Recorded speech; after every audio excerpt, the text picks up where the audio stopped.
I don't know about you guys, but I am fired up. Halloween! I love it. It is my favorite time of the year. This is the time of the year that everybody gets to be exactly what they want to be. If you want to be Sailor Moon and you're a 30-year-old man, you be Sailor Moon. Okay, If you first want to of be all, I that don't want to jock, be Sailor Moon. why not? Go for it. Dress up. Be I what you just want. You could be really like Sailor Popeye. Moon. You could, you know what? Get a Popeye costume, and then you got Sailor Moon, Popeye, and somebody else who has to do with sailors. I don't actually know what that looks like. Donald But Duck. anyway, today is Halloween. We are happy to be here. You are listening to the Dungeon Speaks podcast. My name is Todd. I am joined by some really great friends. Darren, say hello. Hello, I am Darren. Brittany, hey. Hello there. I am Brittany. Miranda, hi. Let's go. Steven, what's up? Hello. You guys will notice that we're missing somebody. Unfortunately, Becca cannot be with us. She, as some of you might not know, is actually a succubus, and she is spending tonight, All Hallows Eve, recharging herself with the souls of others. If you did not put a pumpkin out, well, you'll see her later. I don't know about you guys. It's real. I am excited. Last year, I got to be a superhero. This year, I'm dressing up as Peter Pan because fuck it, why not? I ran out of shit to do, to be honest, and it was cheap. What about y'all? Is anybody, what are y'all doing? Nothing. What? You're not We dressing don't up at all? We don't Dare celebrate you. Halloween. How Yeah. dare you? It's the I am- like the season's nice, but like it's The just season's nice. it's What? just not our jam. I love fall. I do love fall. I love autumn's my favorite season, but like just just Halloween, just not my jam. Actually, pretty traumatic. Oh. In my younger years, because as Darren knows, I was a very timid child who was afraid of people in costumes. So essentially, it was essentially one night of actual horror for me. I was absolutely terrified of people in costumes at any time of the year. So, having an entire entire season / day dedicated to it, where a bunch of costume people came up to your door in the middle of the night, it was terrifying for baby Brittany. So it just never really took with me. I mean, I'm really sorry, but at the same time, I'm sad for you because to me, Halloween is just the best thing ever. And I love it so very much. I grew up with nothing but Halloween. Like my house is still decorated from last year for Halloween inside my house. Like that's how much Halloween has been a part of my life. Yes. See, I have the My- opposite thing. We weren't allowed to celebrate Halloween when I was a kid. You weren't allowed to? Yeah, we didn't celebrate Halloween. Is it because it's evil? It was a religious reason, yes, and I eventually just did not care. Did all of the people dressing up as nurses have anything to do with it? Because those people are bad. Well, yeah, we just never dressed up for her. We didn't really celebrate Halloween when I was growing up, and I don't really care for people that much, so I never cared. It never seemed like a loss for me, because I don't want to go outside. But Candy, The only time I really celebrated Halloween was when I was in Honduras, and I went to a Halloween party and I dressed up as Superboy, because it was easy. That's the strangest place to celebrate Halloween. It was on military base, so it was like a Halloween party at like a bar, at the bar on post. We were in Honduras. They had like a bar kind of thing on post, and it was like Halloween, so everybody went. And Superboy is easy to dress up as because it's a black shirt with a red Superman S and some jeans. So I just wore my Superboy shirt and some jeans. All right. Steven? I used to work for I shouldn't say I used to work for the big box online store. And I was an assistant manager, and so we we had all these like team building motivational stuff because it's a rough environment. So all the other assistant managers and I got matching reindeer onesies. Yes. So I normally have a headless costume because I am 6 feet tall, and this thing makes me like 7.5 feet tall.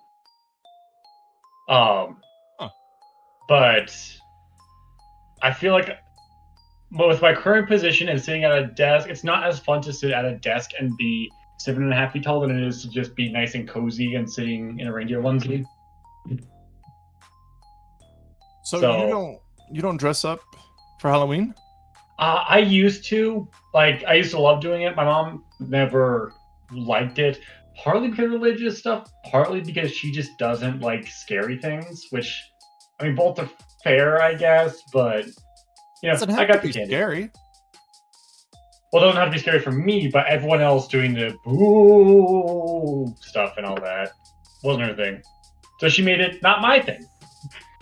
Well, I mean, you could dress up as fun, like. Oh yeah, I had dressed up as like Power Ranger. Power Rangers was a big one. Yeah, there you go.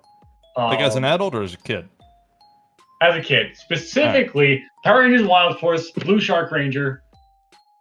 Love the costume. See, Power Rangers was over. Well, I was done with Power Rangers by the time Wild Force came out.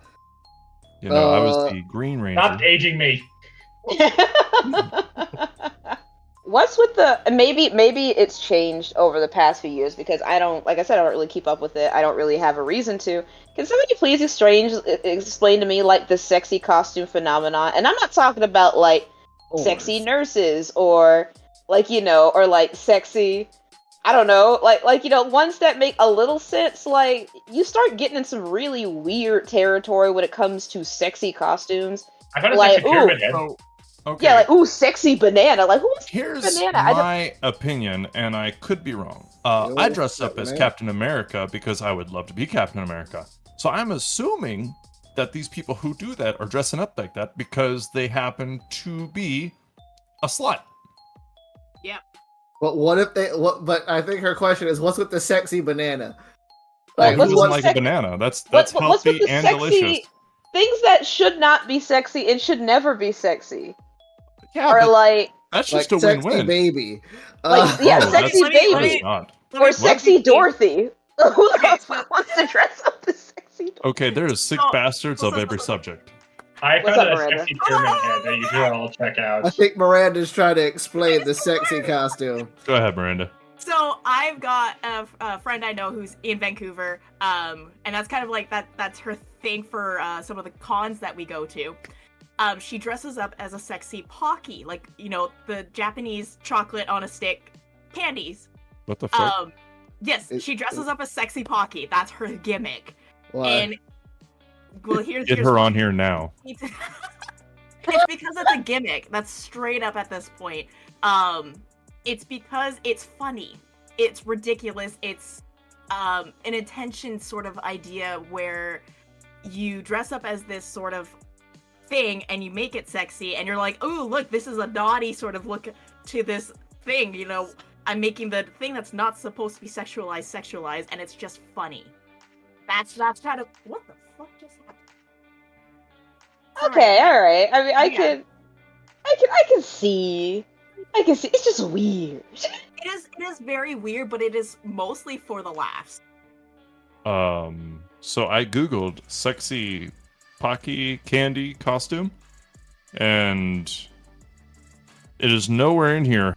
Ooh, I mean, you type in "sexy" anything, you're treading some very dangerous waters. Yeah, you gotta be careful with your fucking Google because it all ends up on some sick shit. Yeah, that's the internet. That's the internet, baby. I don't know what to say. But yeah, no, okay, all right. Just like I said, the whole sexy costume phenomenon. Like, some stuff like I completely understand, but like, you know, some I'm just like, what? So y'all have no plans to dress up at all? Like, nope. No. What? No.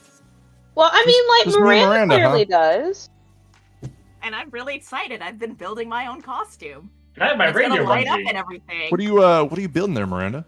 So I'm gonna be Donatello from Rise of the Teenage Mutant Ninja Turtles. Woo! Rise of the Teenage Mutant Ninja Turtles. It's the most recent cartoon. It's actually really good. It's really good. Was that the like 3D one?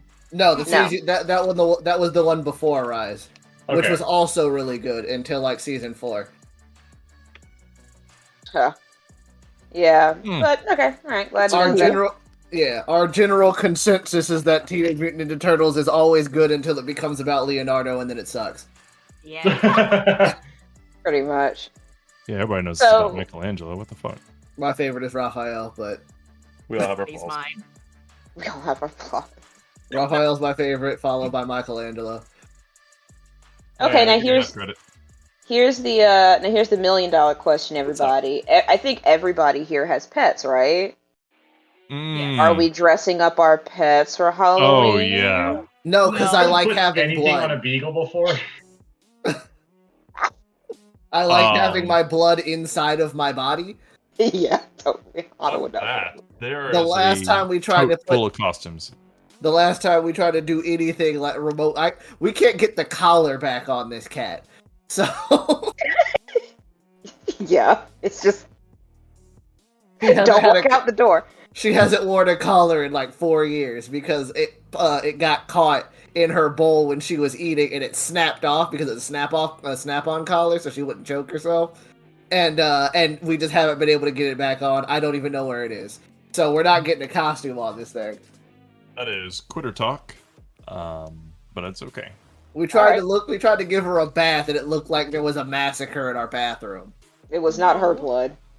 It was not her no. blood, I assure you. It was mine. All his. I wasn't getting in there. That's terrible, and I'm sorry I laughed. All right, but what about the rest of you? Are we? No, there's no way. Definitely. No. Definitely gonna do it. I haven't even decided which one yet. I might go get a new one. The My closest- favorite's the UPS man. The closest I'll get to putting a costume on my dog is while they're walking away, I'll like throw a light blanket on them, and they'll just keep walking with the cape. Aw. Yeah, that is the best thing ever. Tuck like a towel, like a hand towel, into your dog's collar and let him run around. And, bat dog. Yeah, pretty much. It's a superhero. Yeah. So speaking of superheroes, that's what y'all are gonna need. We're gonna We change holding out to for a hero. yeah. I need a hero. We're gonna change settings real quick to a little bit of a jovial one. So it's evening time.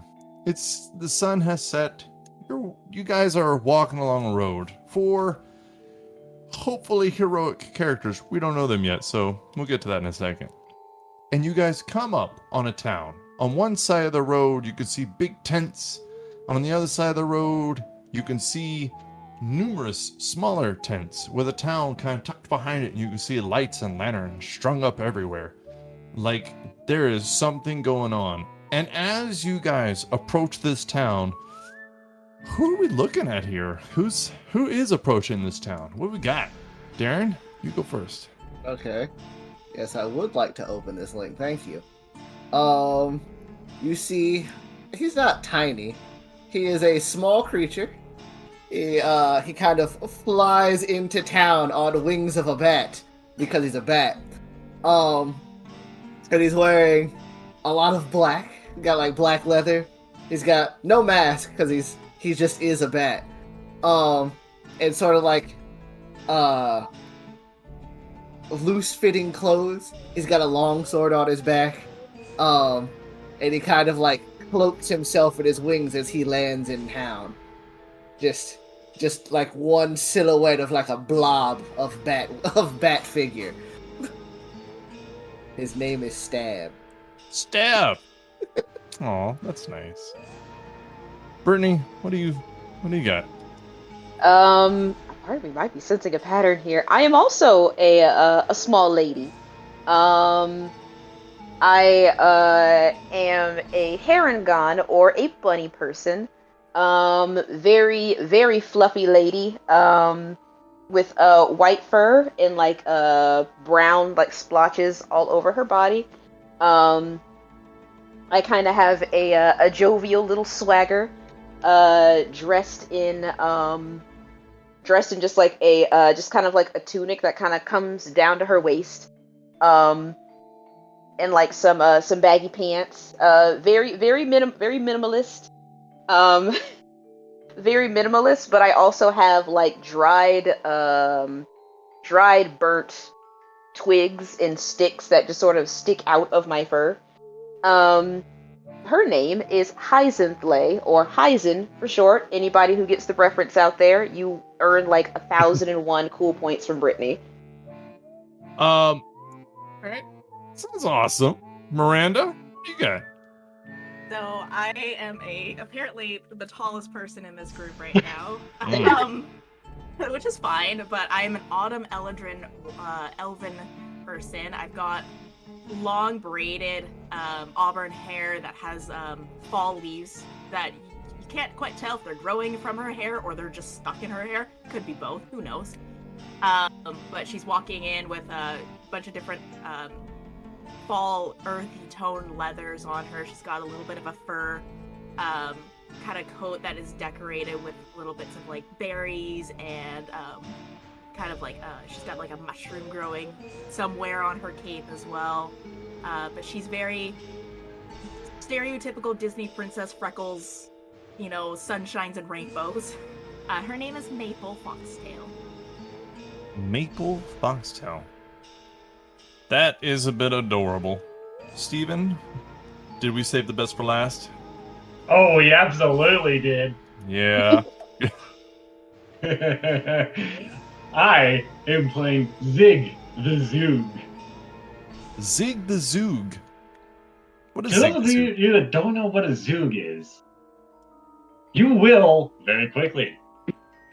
As I am doing a race from Sandy Peterson's Cthulhu Mythos book, the author that did Call of Cthulhu and all of that. A Zoog is a fleshy marsupial with face tentacles and a prehensile tail and 2 pouches, and likes to climb walls.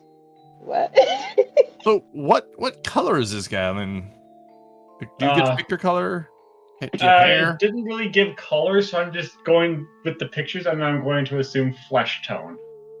Flesh tone. All right.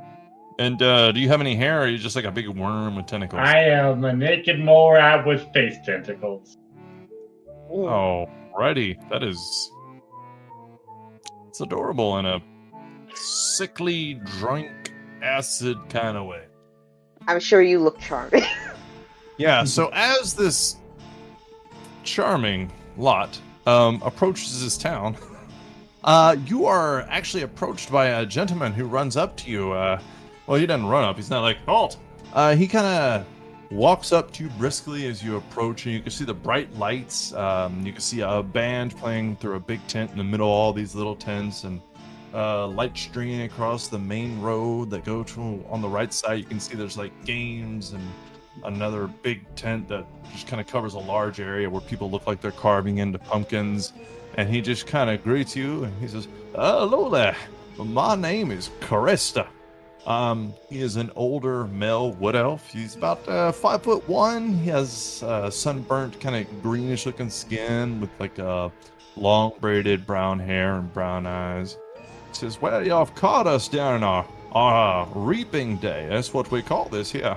We join in together and celebrate the harvest when things die and a new is reborn. Please feel free to join us. You look a bit out of place with no costumes, but you can pick some up at the inn if you'd like to play games. If you don't want to dress up, you don't have to. You don't have to celebrate with us. This isn't your town. Yeah, we understand, but it does cost if you don't dress up. Please join us. Dress up. Go get some free costumes. Enjoy the games. Enjoy the people. Enjoy the food. And if you need anything, just remember to look for me. Unfortunately, if you need any repairs, there's none to be made. The town is shut down except for the inn and the games for the night. But reaping night will be over, and then you can go see little Pooter at the workshop if you need anything done. Do you have any questions?" How much are these costumes?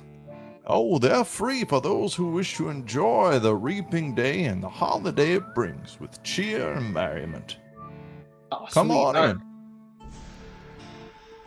And All right. as you guys head into this kind of tinted area, you can see that there are decorations that are both beautiful and cartoonish and spooky, covering many booth stalls and tents that are erected around the square of this area, and you can hear the sound of laughter and merriment as it fills the air. You see children darting about with fistfuls of treats and candies, adults singing and cheering while drowning foaming autumn beverages, and you can see that people of every age enjoying this carnival. And the thing that's most striking about what you can see around are the costumes. There are masks with frightening or humorous faces, body paints, or elaborate outfits with wings made of parchment and all manner of regalia that have been donned by every villager in the square. You are starting to feel a little bit left out, as you and this mayor might be the only ones without actually costumes on. Where would y'all like to go? Would you like to get costumes? I want to get costumes. Yeah. All right, so yeah, you ask a few people about the inn that he told you about, and they kind of point, they, oh, it's over there. And so you head into this inn. They got and weird voices. Yeah, I'm here for it. So they tell you about the Lucky Dragon, and it's an inn that's ran by a retired knight. And, you know, she's not down there, and there's a bartender that is tending the inn named Hyra. But she says that the place is actually owned by Atira, but she is busy, dressed up, and being part of the haunted house that is going on upstairs in the inn itself.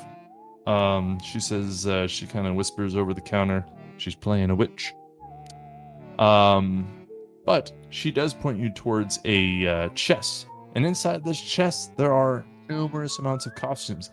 There's a flesh golem, there's a ghost, there's a jester, there's a pirate, there's a skeleton, there's a vampire, and there's a witch. What, if anything, would you like to grab? I'll grab the ghost costume. I got dibs on the pirate. I don't think there's anything that would fit me except the flesh golem. All right. I get So- to wear my spooky pointy hat. I got Ghost Club in the woods. Yes. So, Stab is a pirate, correct? No, ghost. Ghost, I'm sorry. Ghost. So, Stab is a ghost. Yep. I'm pirate. So, Heisen is a pirate. Okay. And Maple is going to be a what now? I'm a witch. Ah, okay. So, Maple will be the witch, and Zig is going to be the flesh golem. Alrighty. So these costumes are makeshift. They're not professional by any manner, but they're pretty cool. They'll do.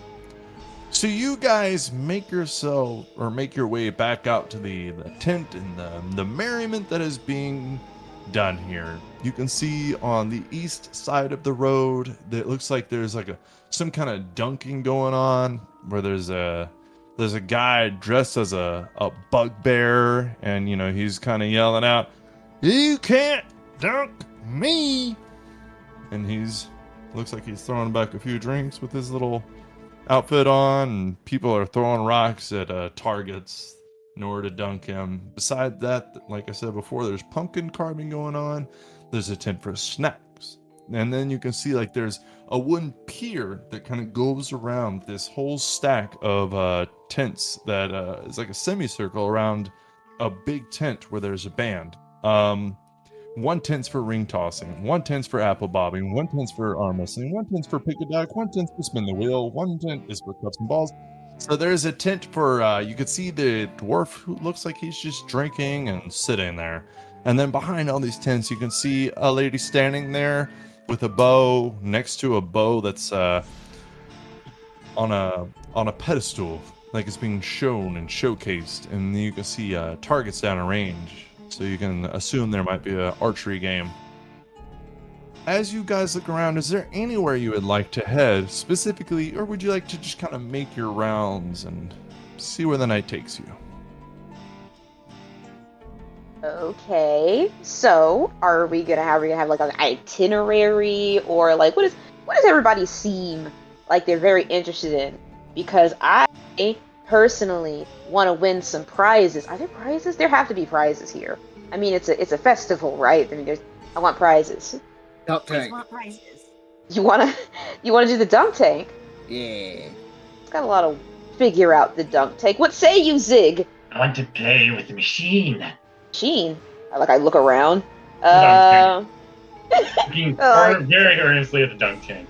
Okay, Zig, but like, can we not have a repeat of last time you messed around with the machine?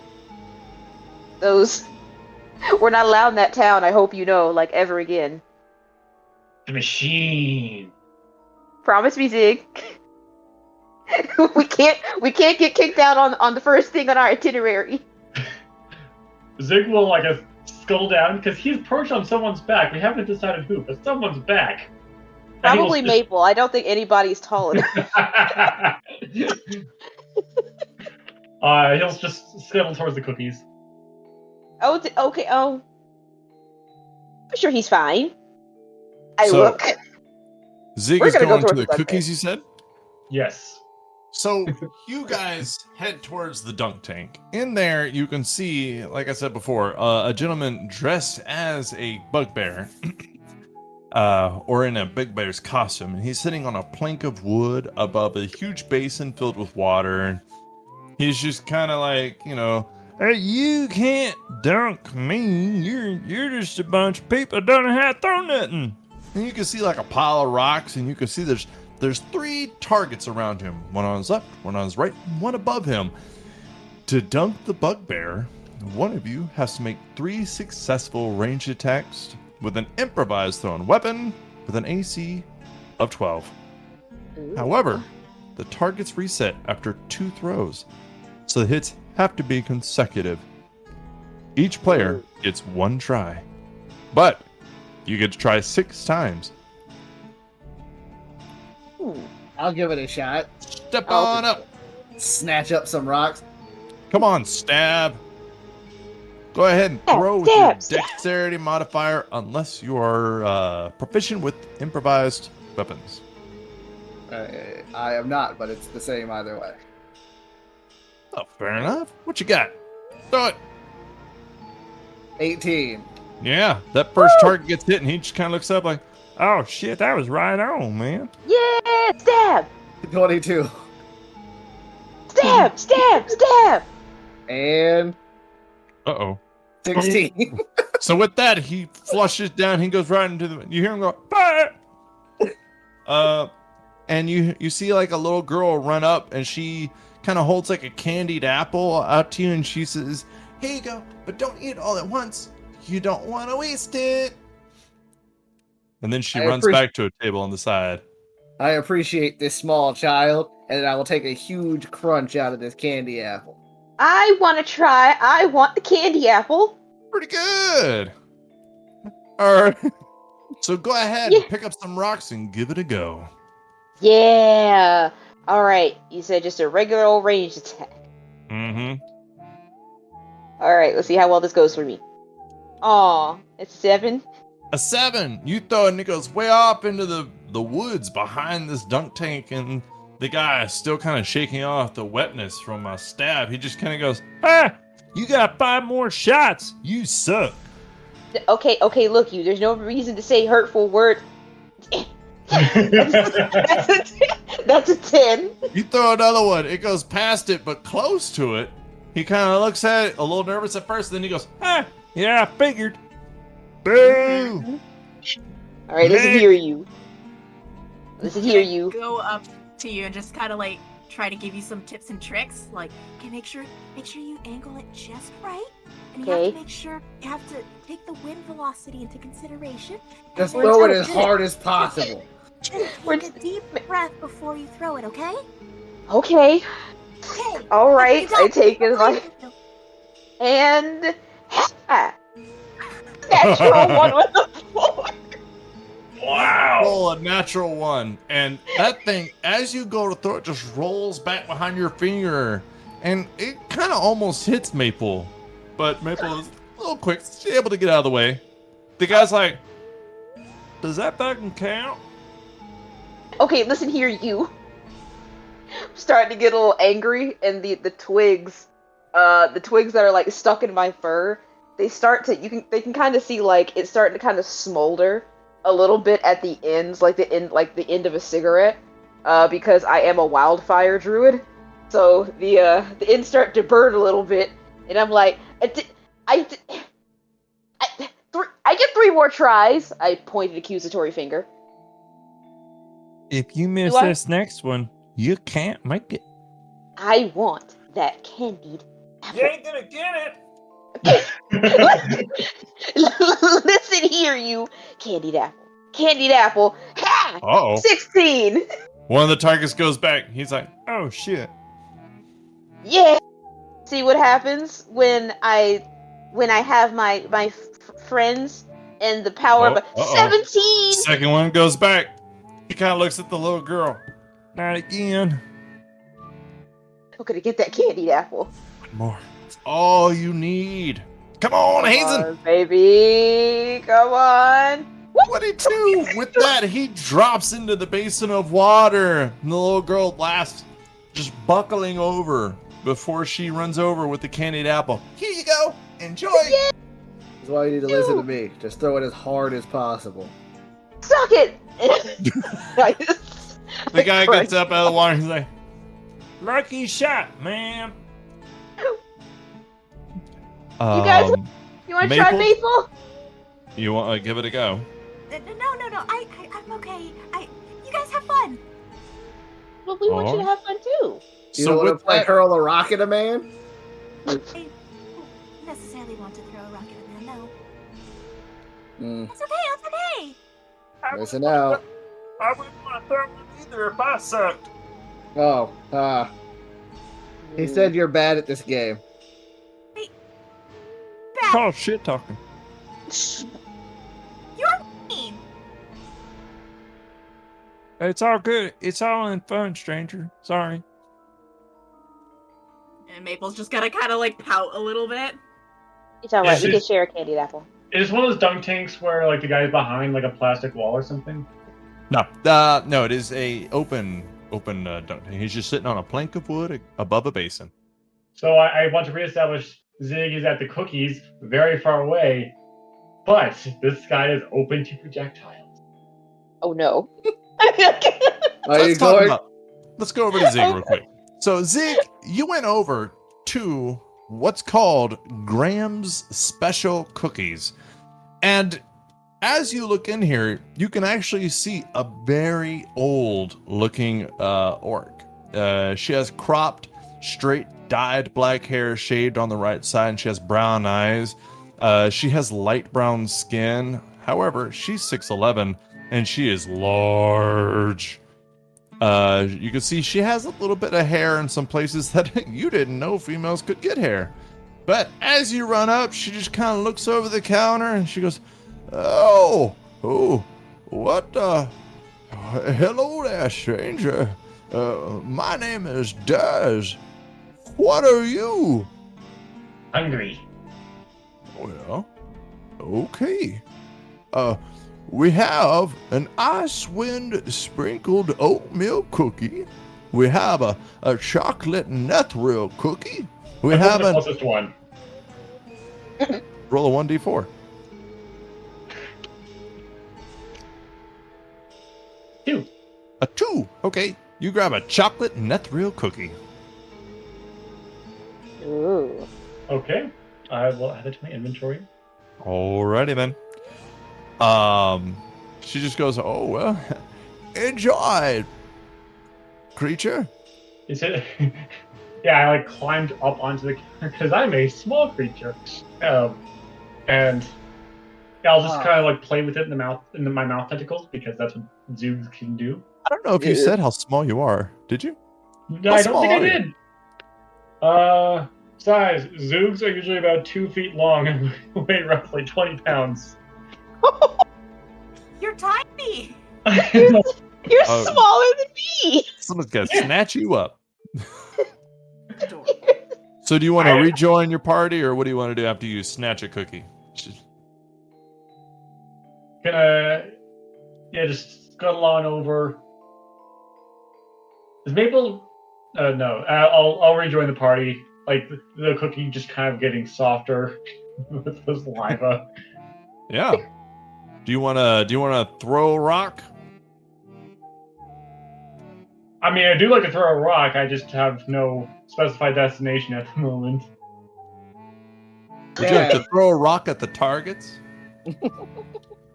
Or the I guy. would like to throw a rock. Yes. I want to eat this candy apple and then start making my way to other games. I want to win a What prize. other games would y'all like to play? We're There gonna is try to go up and punch the target.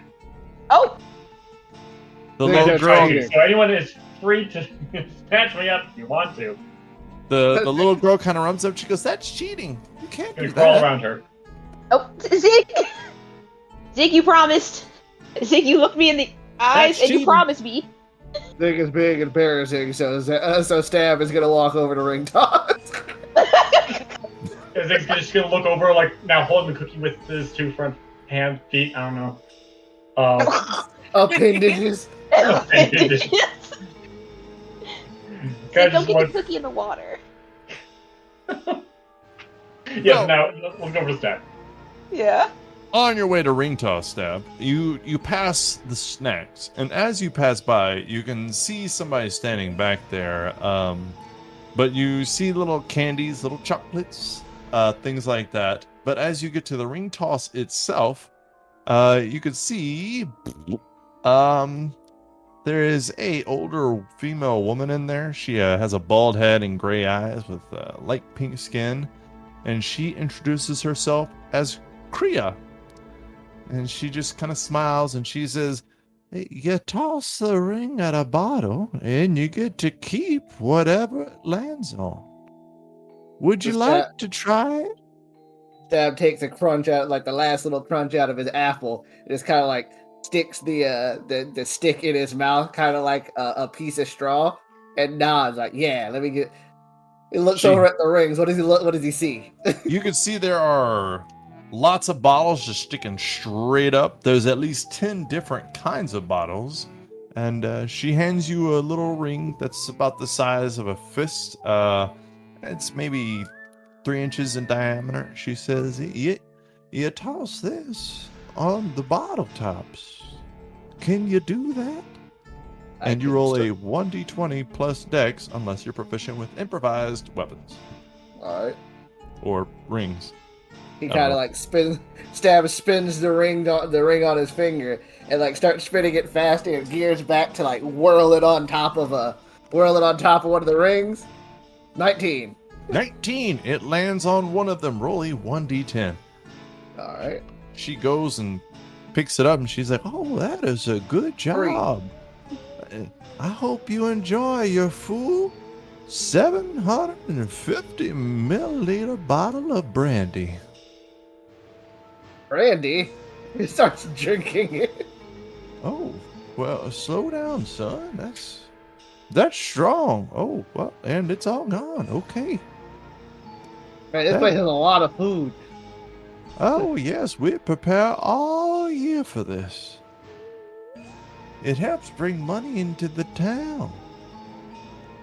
He kind of like looks over at her like, "I don't want to say anything about this,"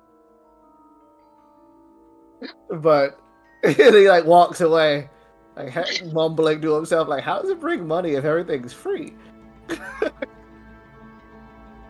Nothing's free. I'm kidding. All right. Oh, Anybody else? Would y'all like to go anywhere, do anything? There's the pumpkin carving contest. That's fun. There is the haunted house on that upper floor of the inn that you were told about. Apple bulbing, arm wrestling, pick a duck, spin the wheel. Cups and bowls. I'd like to do apple bobbing. Apple bobbing. Come on over, buddy.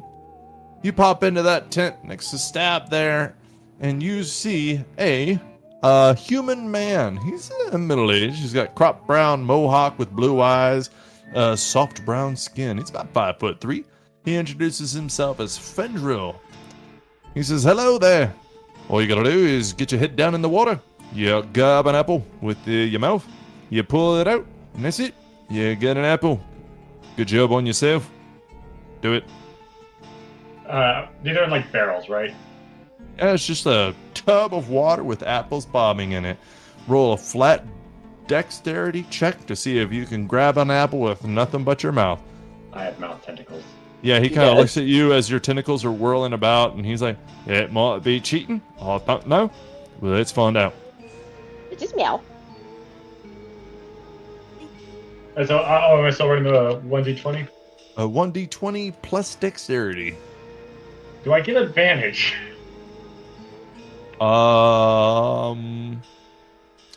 You know what? Sure. Because that's cheating, let's be honest. Yeah, totally is. Yeah, go ahead and give yourself advantage. Fuck it. 15. 15. Done. You pick up an apple with ease. He says, yeah, off it. Good job, you. Gonna pick up the apple and then go underwater with the apple. And come out. Oh, no. Can y'all get your friend? That's No, I'm not like diving. I'm not diving. I'm just like baptizing the apple Oh, yes. with my face. He's redunking the apple. He's cleaning it off. Zig. That's very strange. What? Do you come up for air? Well, yeah, like I just did like the whole up. Okay. Oh, that's weird. But What we is love that him thing? anyway. He's just a little special. He's a what? Ziggy, you're a zoo. He's a goblin, is what he is. He just walk away. He's a zoog, and I pick him up. Party. I pick him up, and I'm like, Zig, like cheering his name. He's like a weird, Just- gross rat. I know, holding the apple with all 4 of my legs and just like trying to eat it because it's big. Yeah. Maple, pick something. You haven't picked anything. I Thanks. say 2 things. I wanna carve a pumpkin. In pumpkin carving, we shall do stab. It's in your name. You want to carve a pumpkin? I suppose I can help carve a pumpkin, yeah? Yeah, pumpkin carving. Poke his wings out the back and just fly over to the pumpkin carving place. It's funny 'cause You see an older gentleman with an apron on. He's kind of got a whole bunch of knives in his front little pockets, and it looks like he's wiping them off on his apron and putting them up. And he just kind of walks up to you and smiles. How many knives have you been needing? 4. Yeah, 4 4. knives, 4 pumpkins, I assume. Good for you. Here you go. He starts handing them out. Zig's gonna take out his 2 daggers. I don't know if I can hold a knife too well. Well, it's always good to see a thing coming prepared. A little go-getter. Yes, that right there. That's. Yeah, I gotta quit drinking. So, anybody who would like to, you can actually make your pumpkin however you want. If you're proficient with wood carver's tools or cooking utensils, you can have your proficiency, but otherwise it's dexterity or intelligence check of whatever you would like. You can do a perception check to make it pretty. You can do an investigation check to really carve out the details. Or you can do a dexterity check that's like sleight of hand. Anybody who would like to can go ahead. But you said if we're not proficient with... Cooking utensils and woodcarver's tools. Alright, so just intelligentsia or wisdom. He kind of smiles as y'all carve. He says, "The highest person or the best carver will get a prize. I have a special carving knife that I've used for years. It's all yours if you win." I got a 10. Got a dirty 20. I got a 7. The worm did the best. Interesting. A man of daggers, I see. So only 2 people got above a 12? Yes. Yes. The stab is just stabbing into this pumpkin. All right. I'll say Zig took one of the carving knives he had, like put it in the mouth tentacle, so but I can't wield tools effectively with those mouth tentacles, so it's kind of just like flapping against the side of the pumpkin while the other hands are going to work. Sure. So, Maple and Zig, you guys have your pumpkins picked up by some attendees that are working the festival. And he's just like, we're going to put these on display over at the graveyard. That's what we use to keep the spirits at bay and make sure they don't come and attack us in the evening time. So thank you for your contributions. He kind of looks over at the other two pumpkins and he's like, well, we're all good at different things. Better luck next year. Delicious. This pumpkin's delicious. It's like I was in the process of carving and I was just kind of eating a little bit and then I got a little too into it. So I'm just kind of like cooking a little bit of the pumpkin and just sticking it in my mouth and they're like, pumpkin delicious. Yeah. All right. So Zig, he actually gives you a knife. It has a wooden handle, but it has kind of gold trimming on the blade itself. He kind of whispers, this right here is a special knife. Now you take care of it, all right? I don't know if any of you guys have seen Bird Box. Yes. So you know when the guy is like drawing, like he's seen the Eldritch Horror and he's just drawing these things? Yeah. Yeah, that's what Zig drew. That's what Zig carved. Oh god. Sweet nightmare field. It's supposed to scare away ghosts, so I mean, I'll do it. Oh dear. All right. What else would you guys like to try? Actually, can I quickly elaborate on the spirit thing that you said spirits? Oh, yes. Go ahead, ma'am. Oh, you have questions. Oh, is that normal? Is that, spirits are just normal around here? That's what the reaping day is. Well, it's to ward off spirits in the graveyard. Sometimes they come back, and the pumpkins help keep them at bay and keep them in the graveyard. Make sure they stay there, so no evil can get out. It's okay, Maple. I'm dressed as a ghost. They won't be able to get us. And getting a little worried for there for a second. And you can see kind of like just a small bead of sweat coming to drip down her face there. You see a gentleman who's dressed in kind of a shoddy gargoyle costume with like a broken wing kind of standing near you, Maple, and he just kind of smiles really sheepishly, and he's like looking at the ground, and he's a younger human, probably mid-20s. I say younger. Whatever. Anyways, he just kind of like smiles, and he's like, hi, my name is Garm, and I understand what you mean. Sometimes the spirits, they can freak me out, but I have never won anything at any of these festivals, so I get it. I'm always afraid at them. Just don't like ghosts at all. They scare me a lot. So it's good that we're keeping them out of bay. Yeah. Are ghosts real? I don't know, are they? I'm gonna go work on my costume. I gotta win this year. And he just runs off. He's like, oh my god, ghosts! I mean, I figured they would be. They really are? I thought they were just made up stories that my mom told me. I mean, like, I figured they would be. I mean, why in the world would they have this festival of, like, you know, to keep ghosts at bay if ghosts weren't, like, actually real? I mean, look at Stab. Don't wave. 1,000-yard stare. He's dressed as a ghost. And look at Zig. Who knows where he came from? So ghosts have to...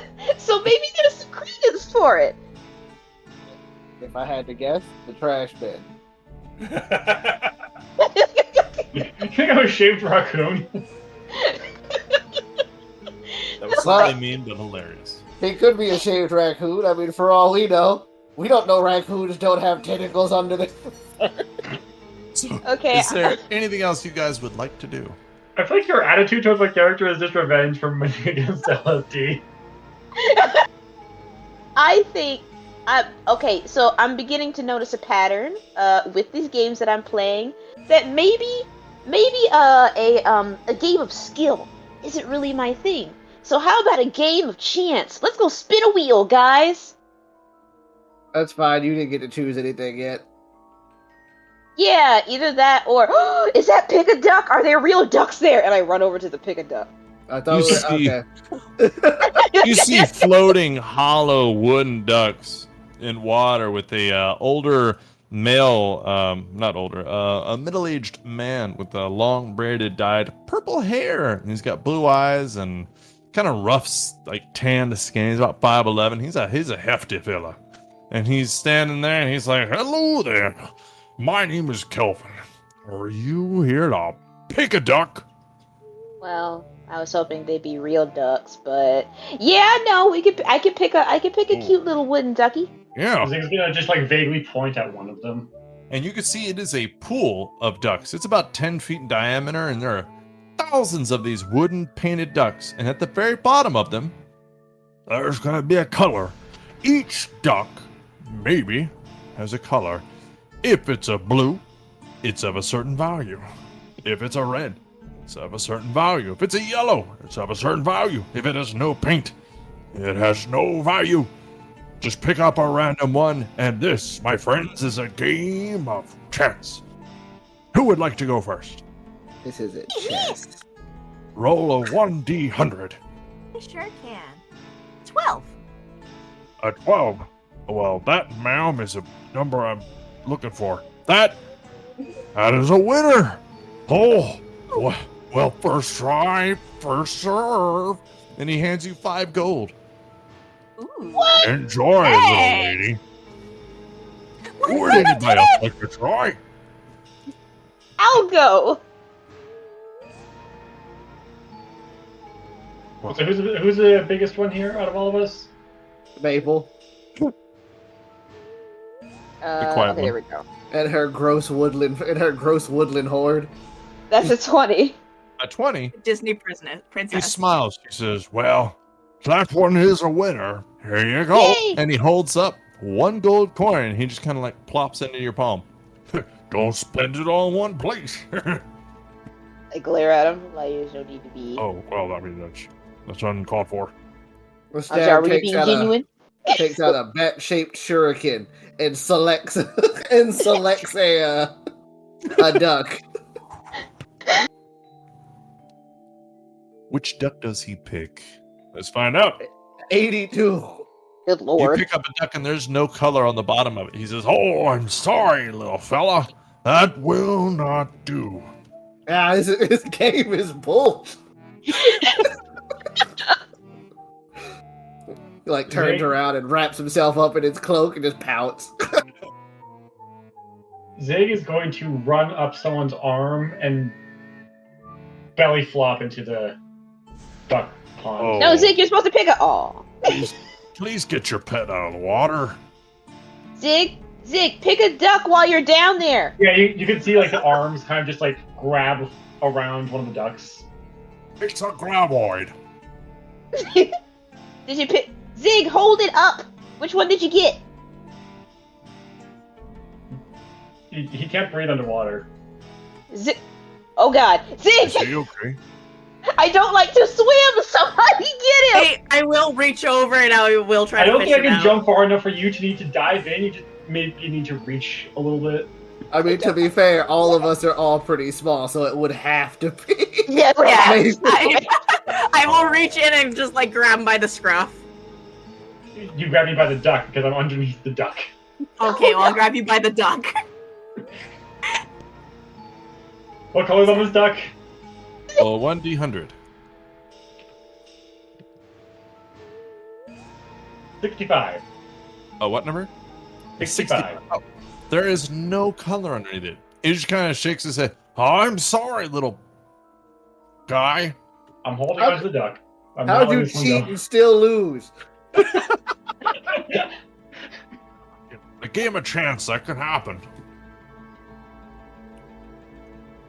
I should have Zig, are made you- intelligence my dump stat.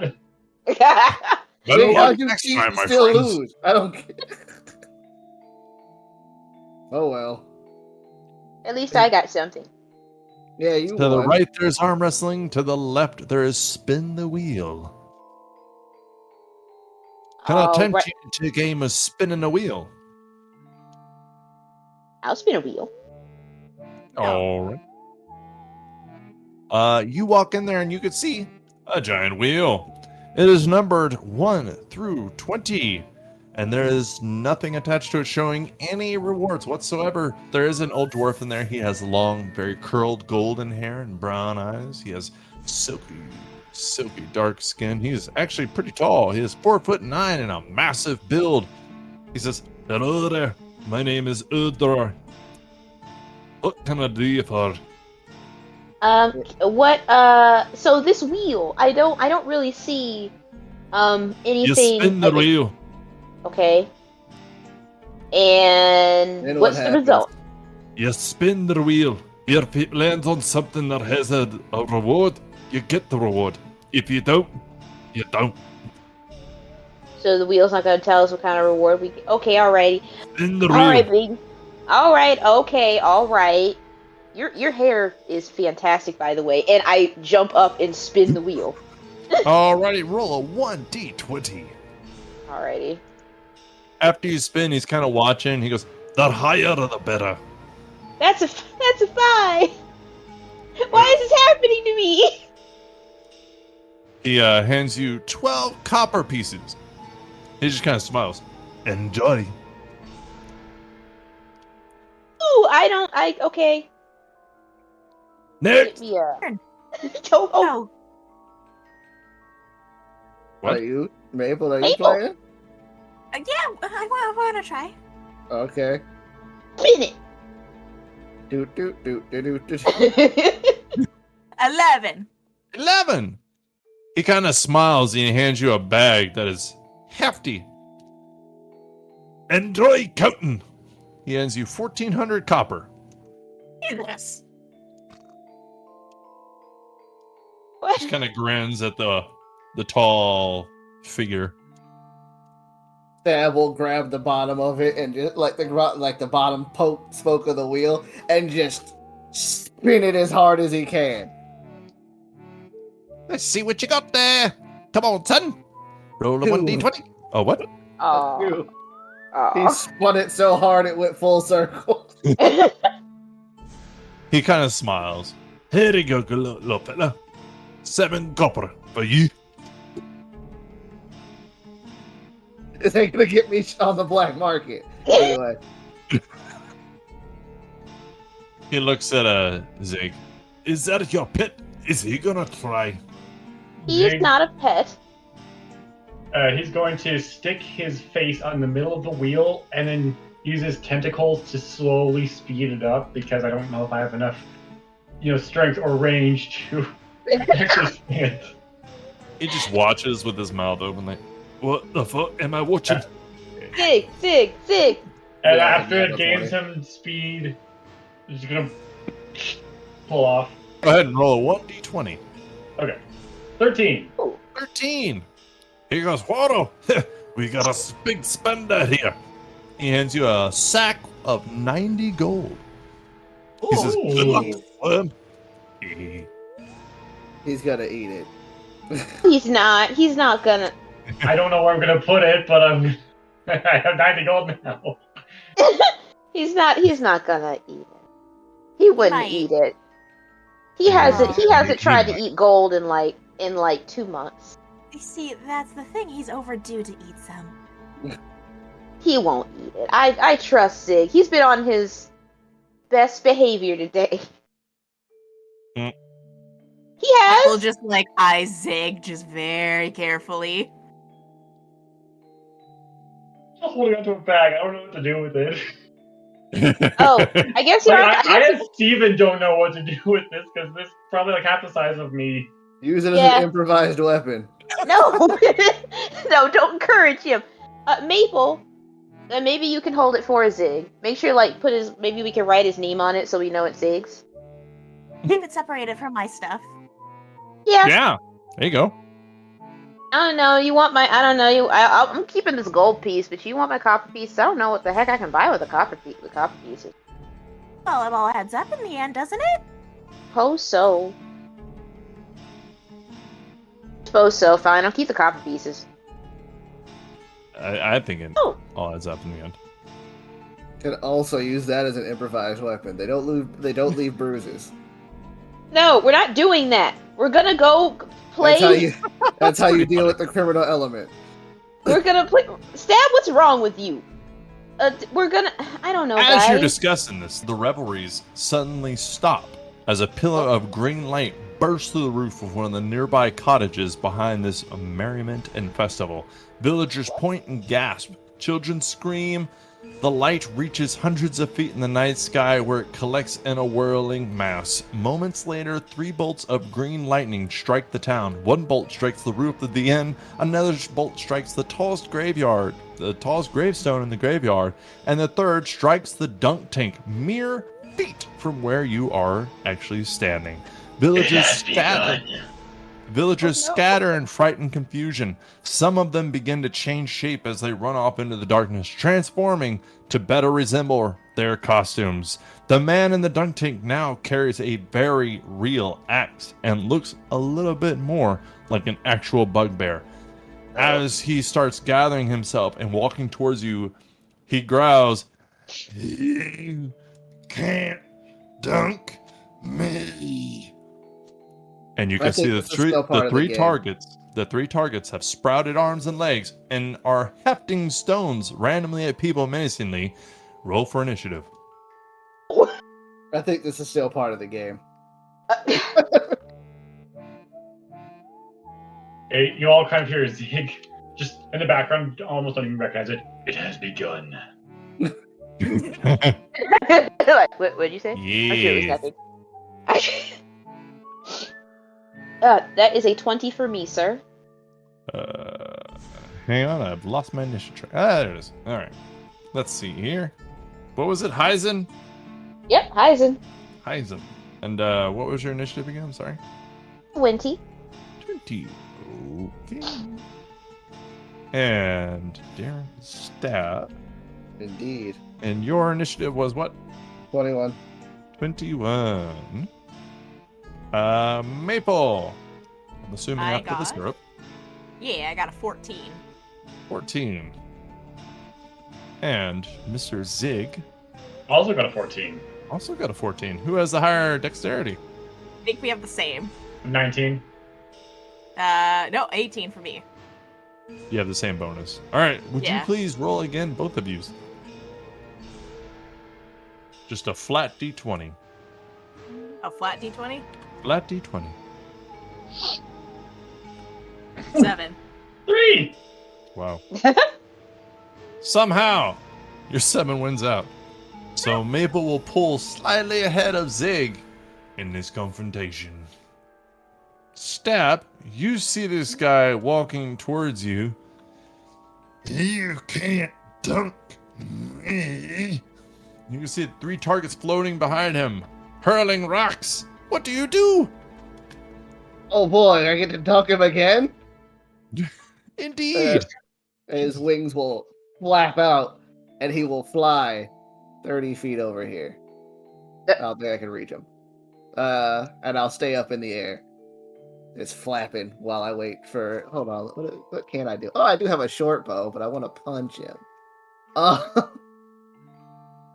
I guess Do it. I'll pull out the short bow. I can't reach him. That's why I gotta wait. All right. I'll pull out my short bow and take a shot. I'm flying like maybe 15 feet off the ground. Go ahead. Take a shot. Natural one. Oh. It shoots like way off in the distance. Oh, I guess I can't dunk him. That's everything goes on. Familiar. Hey, I didn't do it last time. Last time I was good. Maybe I should throw this bottle at. All right. That's the end of my turn. You were how far in the air? Like 15 feet. They can not so high that they can't get me.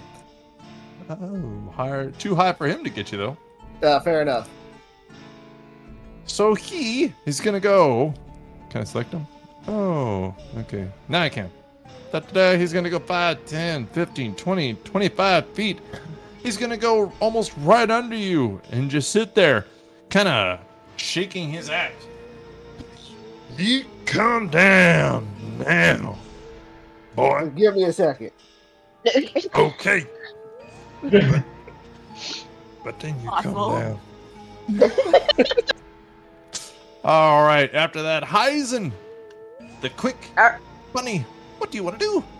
I'm going to see. I'm going to scurry over, that way, towards Stab, but I'm gonna like sort of sit at the edge of the outshrink door, and then I'm going to rub my hands together and say, well, this took a weird turn. I'm going to assume that these people are still people.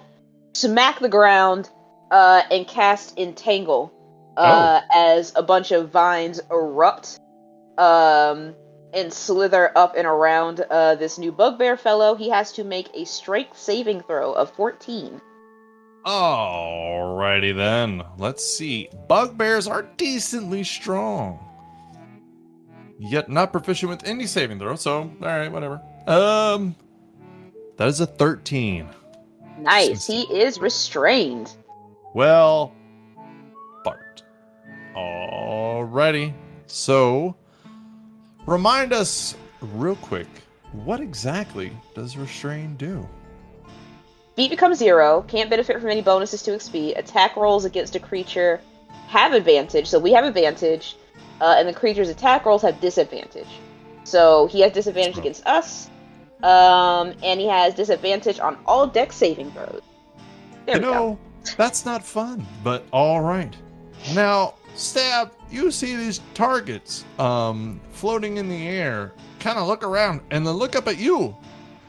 And they just kind of look at each other, and then they throw rocks at you. That they have eyes. You know, they are floating targets hurling rocks, and that's what you want to be, a little surprised about? All right. Oh, no, icons are adorable. I just imagine that they kind of look at each other and their bullseye point is like their eye, and they just kind of, it just kind of like narrows all at me. I will say, if they don't move up, they have disadvantage, because believe it or not, rocks don't actually go that far. All right. So we're going to go here. Here. All three of them are going to move up to kind of be behind this bugbear. Oh, no. It's a firing squad. All right. And then they just kind of hurl rocks, and you can imagine they're making creaking noises because that's how they talk shit. But who actually knows what they're saying? They're pieces of wood. Let's see what I can do with this. That is a +4 to hit. Your chances are good. All right, sir. That is a 6, a 10, and a 14. Wow, all of those missed, surprisingly. So these rocks all just go. Nothing happens. You just feel a bit of wind as it whirls past you, so to speak. As it sails through the willows. Oh, yeah. Alrighty. So, after that, I look for my initiative track. Okay, after that, it is Maple's turn. Maple, you see what's going on. What are you going to do about it? Dude, I am going to move up closer to the special cookies booth, and I'm going to quickly just take in a lovely smell, because it smells great over here. It's beautiful. I'm going to fire with my longbow at the bugbear friend here, who's picking on my friend. So let's see. That is not what I wanted. Hold up 1 second. There we go. That's a lot better. For a 10 to hit. Unfortunately, a 10 will not hit. That is okay, and just to why the hell not? My bonus action, I'm gonna face step, and I'm gonna just move to the other side of the band shell here. What is a phase step? That's what that is. I've never heard of that. No, as a bonus action, you can teleport up to 30 feet to an unoccupied space you can see. You can use this 2 times per long rest at 3rd level, so on and so forth, but we're not at 3rd level. But as I do this little bit of a face step moment, just little itty bits of leaves kind of just spin around and do a little tornado in the air. That is pretty awesome. There's one person left in this combat. Again, did we save the best for last? Let's find out. Zig, what are you going to do? Well, if this is accurate with the measurements, Yeah. I have a movement speed of 25 feet, and this guy is 35 feet away from me. Oh. That sounds So- about right. I have no ranged weaponry. So, question for rogues: can I use a cunning action to dodge and the action to dash? Wait, you want to do what now? I'm sorry. So I have cunning action as a rogue. Can I use cunning action to dodge and the action to dash? Yeah, you can. The only thing that cunning action does is it gives you the options to do it. You can still do everything else as normal. So theoretically, you could dash twice and get triple your normal movement speed. Yes. Wow. Yeah. So yeah, I'll take the cunning action, dodge, as well as the regular action dash, and I will get on the back, crawl up the back of this beast. Oh, that's interesting. Alrighty. So with that, you guys see this first round has gone mostly just movement. People getting into position, people getting into the shenanigans they want to be. At the top of the next round, Stab, this guy's under you. He never acted. He's entangled. What do you want to do? I'm going to stow my short bow, and now that he is entangled, you see Stab like do a flip in the air, and then like his wings go up as he dive kicks for this guy.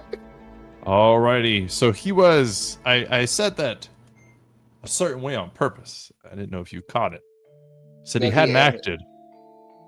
He was Oh. holding his action. True. Let's So he's go. going to attack with disadvantage. All right, let's do this. That's an 11. You Ah. lucky son of a bitch. I get advantage. That's a 16. A 16 hits? And because I stowed that weapon, I do a D8 plus 4. I do 9, so I kick him in the face for 9 damage. Wow. As you kick him in the face, you feel kind of like a woodish feeling against your foot as it looks like he is undamaged. You know, like he's still in kick pose, but feels like the wooden impact, and looks down. I'm like, yeah, it's weird. Normally faces don't feel like wood. Like peers around his foot, just like flapping. He's Yeah, you like hit him real hard. The impact hits him, and he goes, "You can't dunk me." we'll see about that. And that's the end of my turn. Alrighty. After that, he kind of like shakes his head, getting his jaw back in line. Hit you with that Dunkachino. Now, get this thing off me. And he's gonna shake around as he swings at Stab for a disadvantaged attack of ooh, 2 14s. Well, whatever. 15. All right. I'm sorry, what? Stab flies around. Stab. He's like he's moving in and out. He's bobbing and weaving. Guard say- up. These guys to hit is shit, but their damage is retardedly high for their CR. I'm just putting that out there. It is 2d8. Ow. Ouch. CR1 potential to like one shot a level 1 character. That's not right. Well, let's hope it happens. Next in the initiative order is Heisen. All right, I'm going to Stab looks like he's got a handle on things.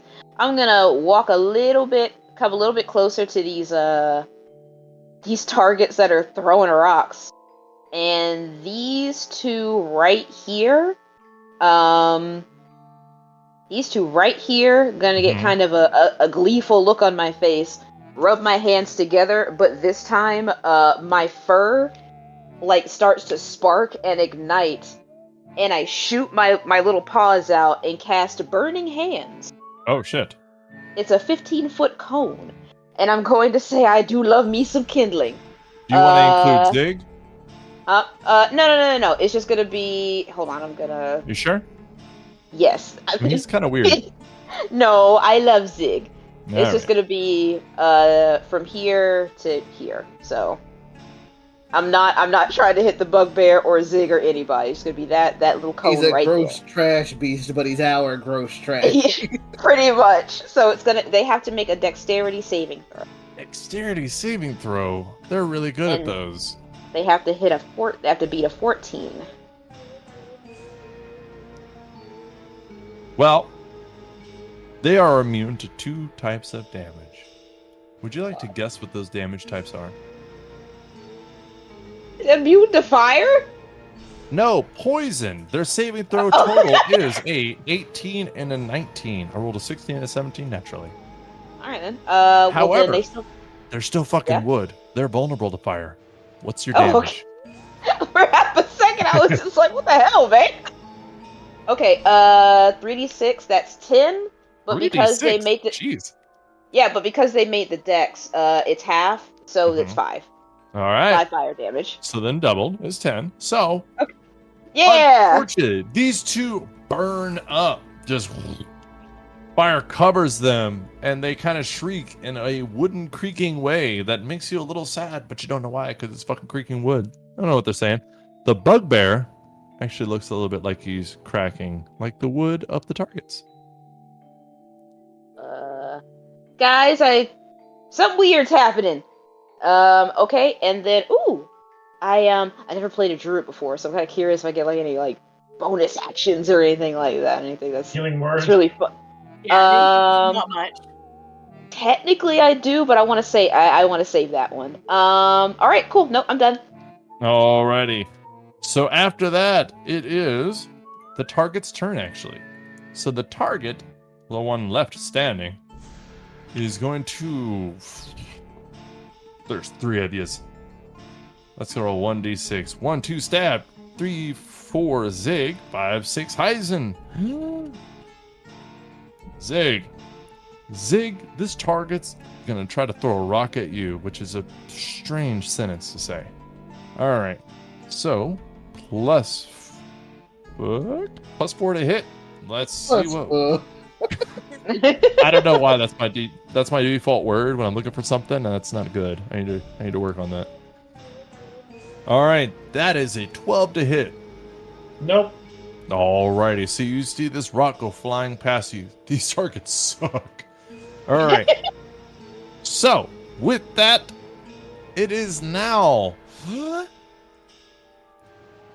Oh, there it is. Maple's turn. Maple. 2 of the targets are burnt up. 1 target's throwing rocks at Zig. The other one, the bugbear, is trying to take out Stab. What do you want to do about it? I want to try to shoot at one of the targets, primarily the one that was throwing rocks.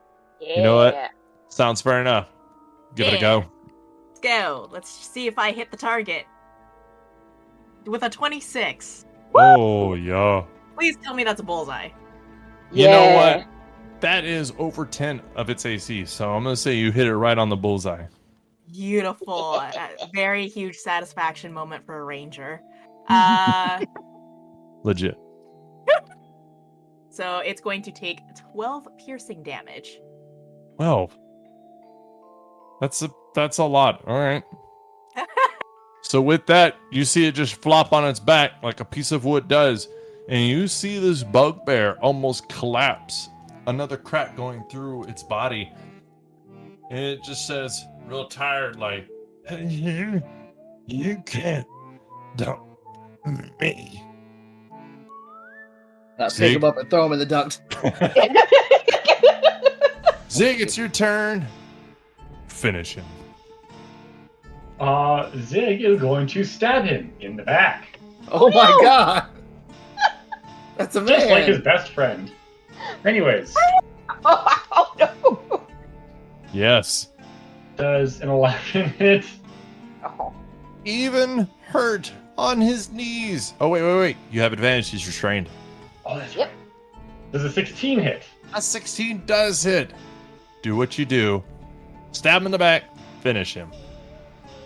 I'll stab him in the back, and none of you are going to hear it, but Zig is going to say, I will see you soon.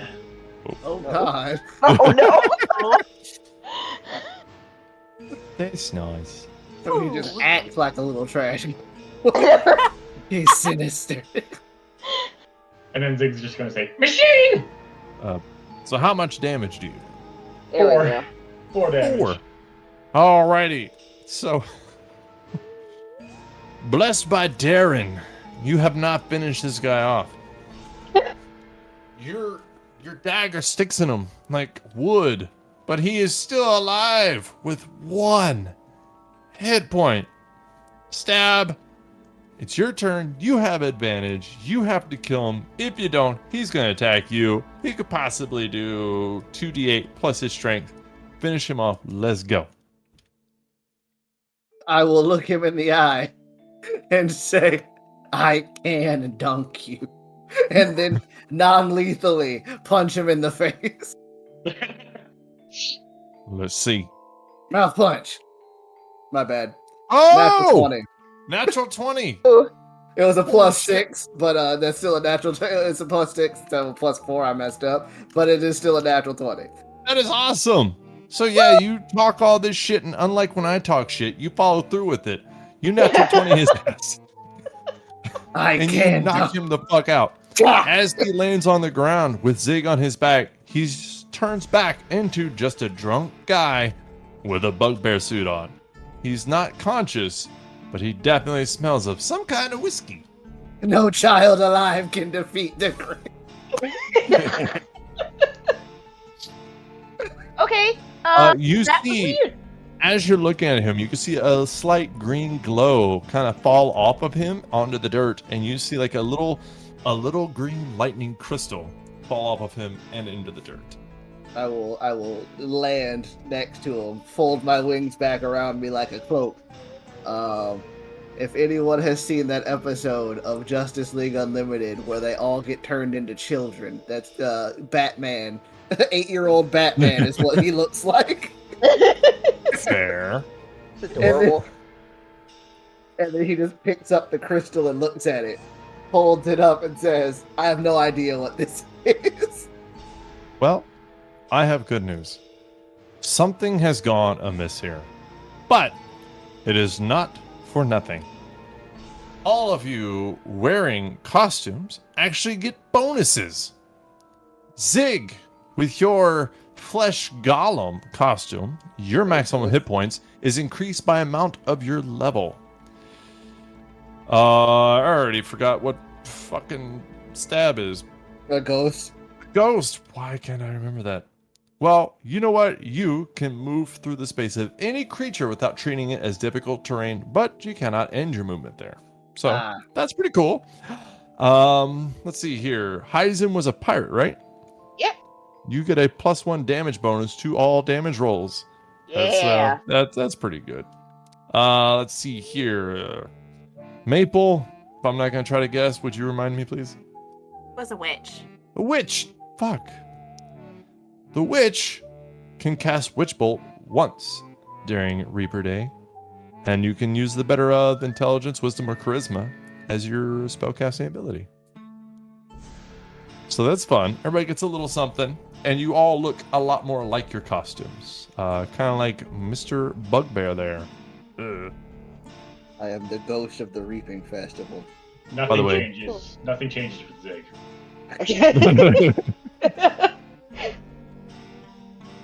I feel more piratey, I say.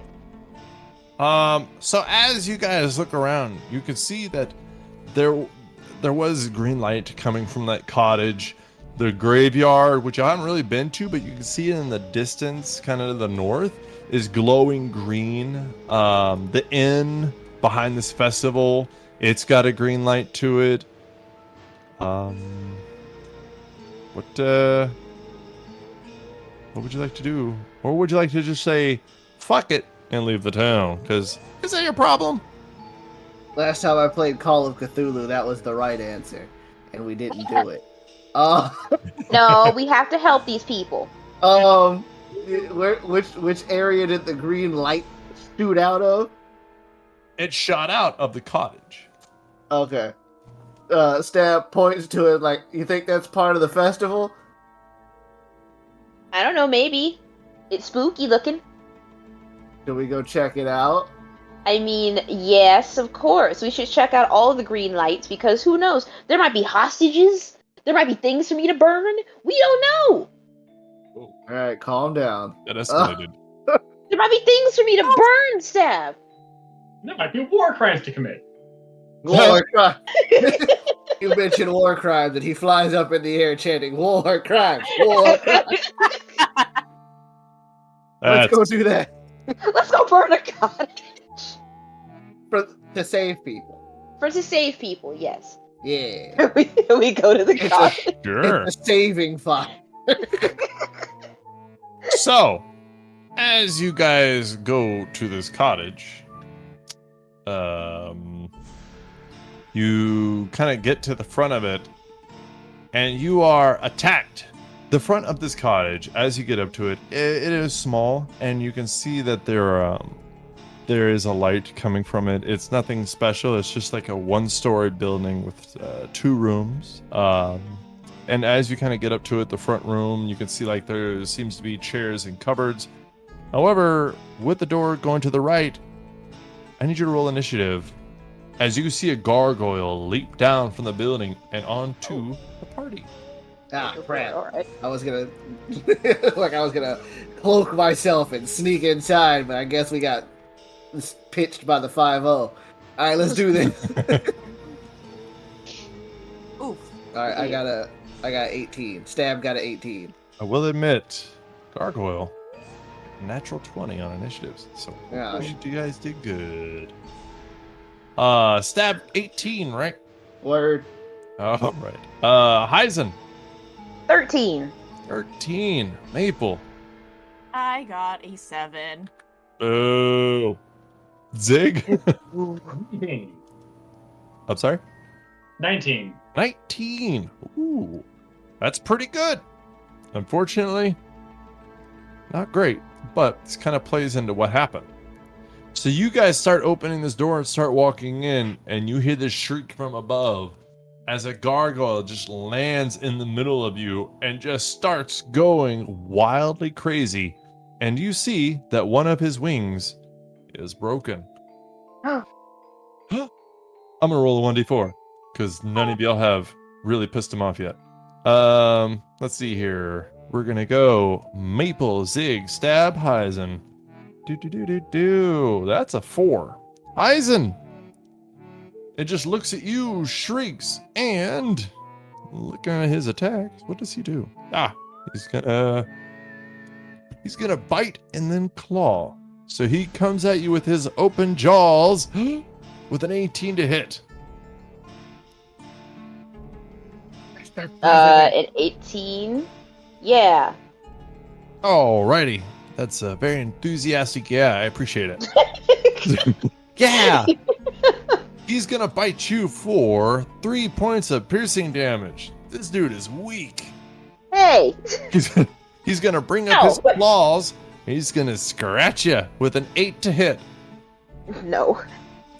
Yeah, see, I talk him up, and then he does this. Well, you did say he was weak, so. I'm looking at him, and I'm like, yeah, this dude, you could go at this all day. He ain't fucking killing nobody. All right. Although, he is immune to petrification, so watch out. Alrighty, next in the initiative order is Zig. Zig, give us a zag. Boom. Sorry, you said Zig? Yeah. Yeah. Okay. Yep. It cut off for a bit. Sorry. Zig is going to, I guess, cutting action, dodge, main action, stab him in the back like his best friend. You keep saying this, Zig.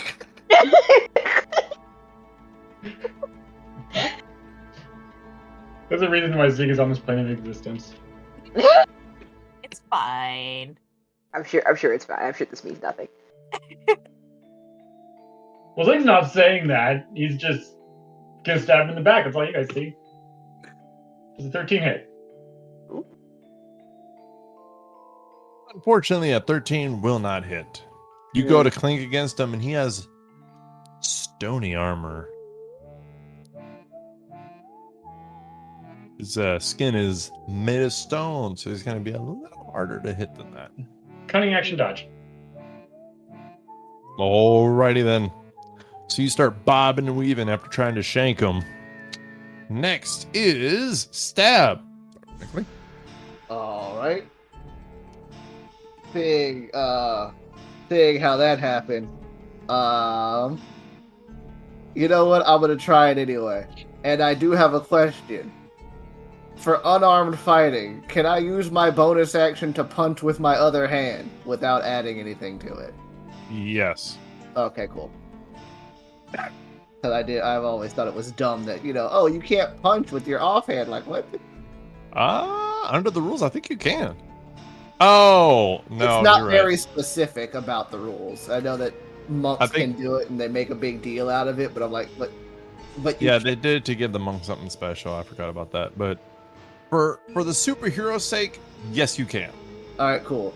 I'm gonna 2 punch. I got 2 fists.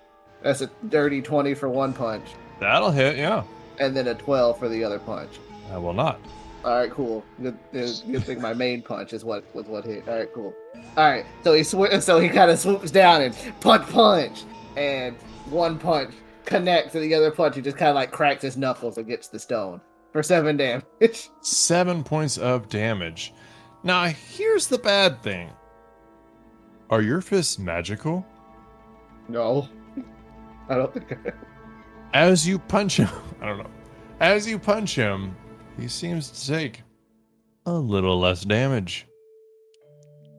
He just kind of creaks his neck towards you, looking at you. Oh no, I'm being Jonathan Joestar. Oh no. Eisen, what would you like to do? Okay. I'm gonna be like, oh, okay, all right, fine. This is the game we're gonna play, and then I'm going to sort of like rub my face a little bit, and my saliva will start to turn like a bright, almost a radioactive green, and I'm gonna grow like really sharp, like my bunny teeth like become like fangs, and I get claws, and I cast the cantrip Primal Savagery. And I jump and try to hit him. Well, and it will be hold doing on. acid damage. Yeah. What the fuck is that? What is Primal primal Savagery? savagery? That sounds awesome. I want you to explain this to me. What is that? Okay. So I could use my teeth or my fingernails to sharpen, ready to deliver a corrosive attack. Oh, So yep, this bad boy will be doing acid damage. God, that makes it and I magical, right? Yeah. That was done. Yes. I mean, it's a magic. It's a magic trick. It's Ta-da! ta-da! Creepy! Yay! I melted your face off. Yay. All right. Melt it off. Let's go. Let's do this. Yeah. Let's see, 20 plus. Natural 20. Oh, natural 1. Oh, whoops. I like trip. Going for it, trip, It and was just slide really my cool though. Like it looked real good. slide right my before that face happened. across. So like, darn it. And then I say, screw this noise. I pick myself up. I dust myself off, and let me see. Can I? Oh, I can't do it as a bonus. And I'm going to summon my wildfire spirit. Oh, what is that? Exactly. I can, like in combat. I can summon a wildfire spirit. It shares my initiative, so it takes its turn immediately after mine. The only action it could take on its turn is dodge, unless I take a bonus action to command it to take one of its actions. So, This sounds So- a little familiar. Darren, does this sound familiar to you? I don't know. Only a scooch. Okay. only a scooch. So, what is this wildfire's name? This wildfire's name is Sparky. Sparky. I love Yes, and he looks like a little ferret. So he's like a little fire weasel. it. Yeah. I thought it was gonna be yet another bunny. That would have been pretty Thinking funny. that, but I was just like, nah. Nah, his name is Sparky. He's my fire ferret, and because it takes my bonus action to actually summon him, so he's just going to have to take the dodge action for right now until I can command him to do something else later. All right, no, that's cool. That's awesome. So Maple, you saw this happen. What do you want to do? I would like to bonus action ensnaring strike. Yeah. Hoping that I will land my attack, and I will fire an attack on this poor gargoyle man. Mm-hmm. My, call it longbow for a 14 to hit. All right. A 14 unfortunately does not hit. Dang it! Aw. Dang it! It was gonna be so cool if it did. Your arrow just kind of bounces off his rock armor as it just stares at Stab, the only one to hit it. Oh, fuck. Here we go. Open the door and... Oh, fuck. Is there anything else you would like to do, Miss Maple? No, I will end my turn here. Alrighty. Well, Stab, it's time to bring the thunder, buddy. Here's the bright side. This guy is a higher CR, however, does a lot less damage. That sucks. He's gonna try to bite you. Oh. Alright, he's gonna hit. So he's gonna bite you for 4 points of piercing damage. Alrighty. He's gonna go to claw you. That's gonna hit. And you're gonna take 7 points of slashing damage as this thing just looks at you and gets a little bit of revenge against your one punch. Zig, it's your turn. You watch this happen to Stab. You want to see it happen again? No. He says with a side eye. Tentatively.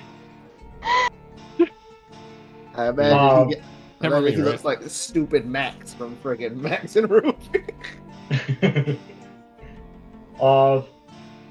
So, yeah, I'm gonna stab him again with the same knife, which is now probably a little duller. All It's right, not the golden. stab. It's not the golden knife. It's one of the daggers. Alrighty. Let's see what you got. 13, which does not hit. Unfortunately, a 13, no. He's gonna crawl for flavor. He's just gonna crawl up the gargoyle, like kind of put like arms between the or arms around the wing starting points. I don't know what to call them. And take the dodge action. Alrighty then. So you start dodging while attached to his wing. Good luck with that. Next up we have Stab. Stab, how are you looking? That's a pretty hard hit there. A little bloody, Yeah. Okay. because I'm at 1 point less than half. That's not too bad. You're still good to go. Let's get him back. Buck him up. And Stab is going to roundhouse kick him in the face. Give him that boot. Nobody puts the... Oh, fuck, 12. Unfortunately, a 12 does not hit. And I will use my bonus action to give my 2-second win Alrighty then. and heal myself Nice. for 6. Oof, that's really good use of a turn. Alright, so you kick him in the face. Unfortunately, he's as solid as a rock. I am Heisen, so glad that I can fly, because I just busted my ankle. Heisen, what you got? All right. Gonna be like, okay, second time. Gonna cast Primal Savagery again and try to go at him. Come on, baby, come on. I can do this. Oh, can't type though. 14. A 14, unfortunately, does not hit. You guys are rolling like garbage. We Oh, were God. killing it in the first fight. Yeah, I I mean, know, y'all right? fucked that first guy up, but this one dude, he's gonna take you all out. What else you want to do? As a bonus action, I'm gonna tell Sparky, I'm just like, get him. And then Sparky's going to inhale and then start spitting little flaming embers, flame seed. It's a ranged weapon attack. What now? Yeah. Okay, so a couple of questions, and you can tell me how you want to do this. So you summoned him beside you, right? Yes. And you've been melee, right? Yep. So if he It's attacks, a separate entity though. well, yeah, but if I get what you're saying. Sparky attacks from where he is, it'll be with disadvantage. If he backs up to attack without disadvantage, it'll be an attack of opportunity. How do you want to do this? Yeah. I'm looking at his AC. I'm looking at his HP, and I'm like, Do you want me to tell you his plus to hit, and you can say if you want to take the chance? but sure. His plus to hit is only +4. What are the Sparky's got a really low. He's got a really close. He's got a really low AC himself. You know what? We'll just take disadvantage because who knows? Who knows? Generally, whenever we think that it's not gonna hit, like it actually does. So who knows? Maybe he'll I swear, if he rolls a natural 20, I'd be so angry. And this is a magical creature, right? Indeed, he is. So all his attacks are magical. That's a okay, so wait, that's a disadvantage. 1, 2, 1 plus. Okay, that's 12. Fuck. Unfortunately, a 12 does not hit. It's okay, Sparky. We'll get him next time. It really it sounds like you're talking to a dog, and I love it. Maple syrup, what are you gonna do? Well, I just did some quick research, and from the creator of D&D himself, Ensnaring Strike is still active. So, neener, I'm gonna try shooting again. You just near the DM? Yeah, I did. I'm not sorry at all. Hold on, Watch let me me look up rolling this that spell. one. The bold move. Do it again. I got a 20! Yay! So, neener. What spell is this? I need to make a DM's call real quick. It's called Ensnaring Strike. It does say the next time you hit Yeah, it the does. creature. Yeah, so, Alright, so if I you wanted to missed, so clarify. Well, I mean, it says concentration up to a minute, so that should be a tip. Just the tip, though. All right. So Alright. what did you get to hit? I'm sorry. I got a 20 to hit. I was busy trying to knock you out of your chair. That sucks. Maybe next time. All right. So a 20 will hit. You are the first person to hit him besides Stab. Stab might live through this. I don't know if I'm about it, but all right. Huh? Oh, that's not what I wanted. That's not the numbers at all. What a waste. Hold That was a on. natural 20, folks. Yeah, it was. That was such a waste, but that's okay. It's gonna take 5 piercing. That's okay. It's okay. But That's wait, okay. there's more. Oh. Oh. Well, yeah, 'cause they need to now make a strength saving throw. You want a gargoyle. A statue of a creature to make a strength saving It throw. could fail. I'm gonna take my chances. I was stalling to see if he gets any bonuses. It's just a +2. All right. Oh, well, great. That's great. So, with a +2, it's an 11. It fails. Woo! Haha! So, the creature is now restrained by magical vines until the spell ends. Yeah. Restraint. Restraint. Restraint is dope. Ah! All right. So, for those who might have forgot, you have advantage on him. Utilize it. So, he will take those 5 points of piddly damage, and we'll move on. Real quick, too, it will also take 1d6 damage. I don't From the, like your 1d6 damage. said vines here. That's okay. You'll probably roll a 1. 6. Fuck! All right. And as it is magical damage, it all goes through, blah, blah, blah, yada, yada, yada. It's his turn. You just did a lot of damage to him. He don't Yes. fucking like you. Yes, so just to quickly clarify, it is at the start of his turn. He does take the damage, so this was the start of his turn, so he took that damage. Yeah, I knew that. I read all Hey, 3 good. paragraphs. You're Jesus, welcome. that's a lot. It was a lot. What the fuck? Pro Gerard to the finish. Blah blah. Rangers, man. Sometimes they're good. Sometimes. Yeah, I'm not actually gonna read all that. I don't give a shit. All right. So at the beginning of his turn, he's just gonna take disadvantaged attacks against you, cause let's be honest, fuck you. His first attack, he's gonna try to bite you for an 8 to hit. Balls. Oh wait, actually, Yeah. you are not in melee. I forgot you're a ranged character. Yeah. No. Uh-huh. Yep. Stab, we're gonna pretend that was against you because he's surrounded by people, so he's not gonna do all that to try to get at her. So stab, 8 to hit. I'm assuming that Miss. doesn't hit. All right. He's gonna try to claw at you with a disadvantage. 4. Oh, I love this for you. Is it 2 natural 20? You know, I want you to remember that fate itself wants to kill you. What the? Oh my god. Why? Why is If this he happening? did not have disadvantage, that would be another natural 20. All right, so unfortunately with disadvantage, that's a 1. He misses again. So he tries to bite at you. No, miss. He tries to claw at you. Shrink, miss. It's your turn. Dancing It's not around. your turn. I'm sorry. Yeah, It's Zig's turn. It's Zig's turn. I don't know how to read. Zig, what do you want to do?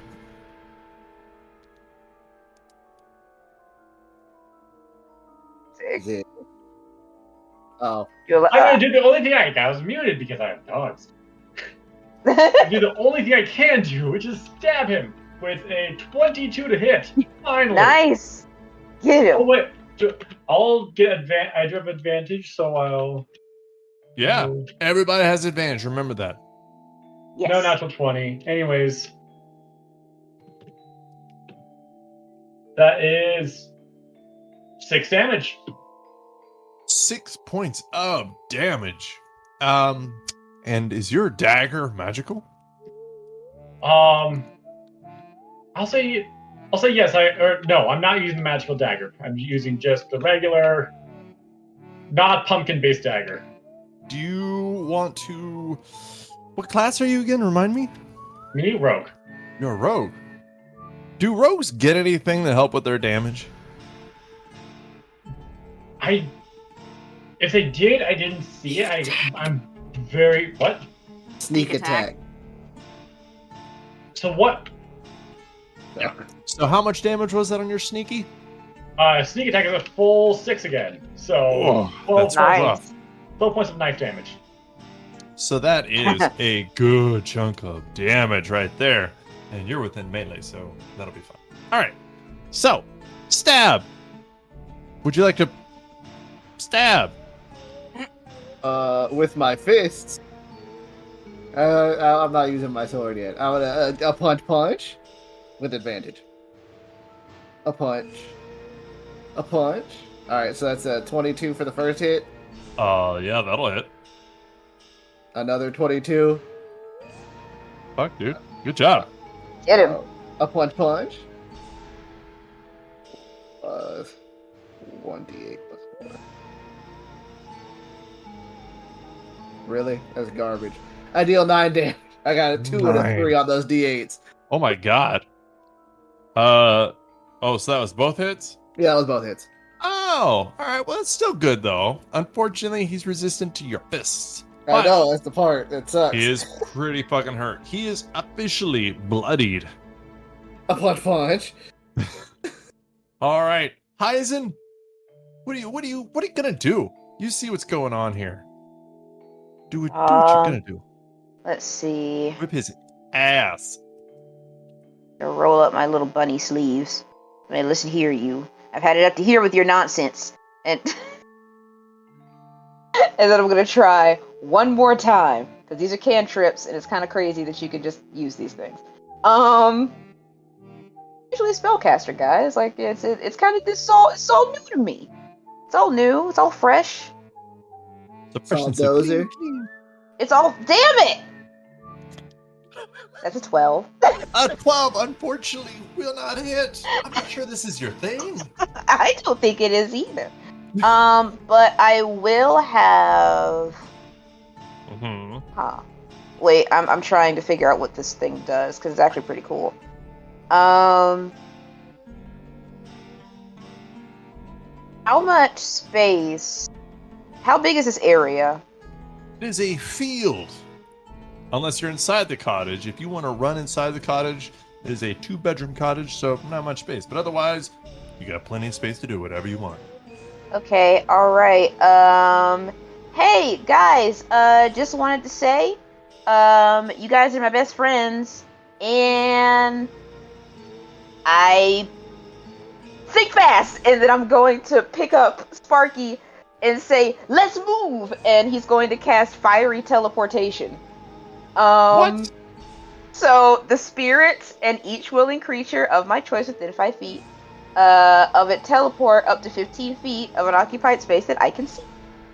Each creature within 5 feet of the space that the spirit left must succeed on a dex saving throw, and it doesn't say how many creatures that I can take with me. Well, it says each willing creature of my choice. So it doesn't really say how many I can take with me. It doesn't say how many I can take with me. DM, how do you want to call that? That's actually really cool. Yeah, totally. I was looking at this last night and I said, oh, this thing is gonna be so cool. Alright, so who do you want to take with you? I'm taking me, Stab, and Zig because we are all within 5 feet of this thing.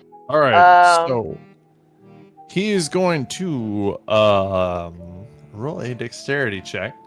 Yep, beat a 14. A 14? Not his strong suit. Come on, baby, come on. Oh, that's an 18.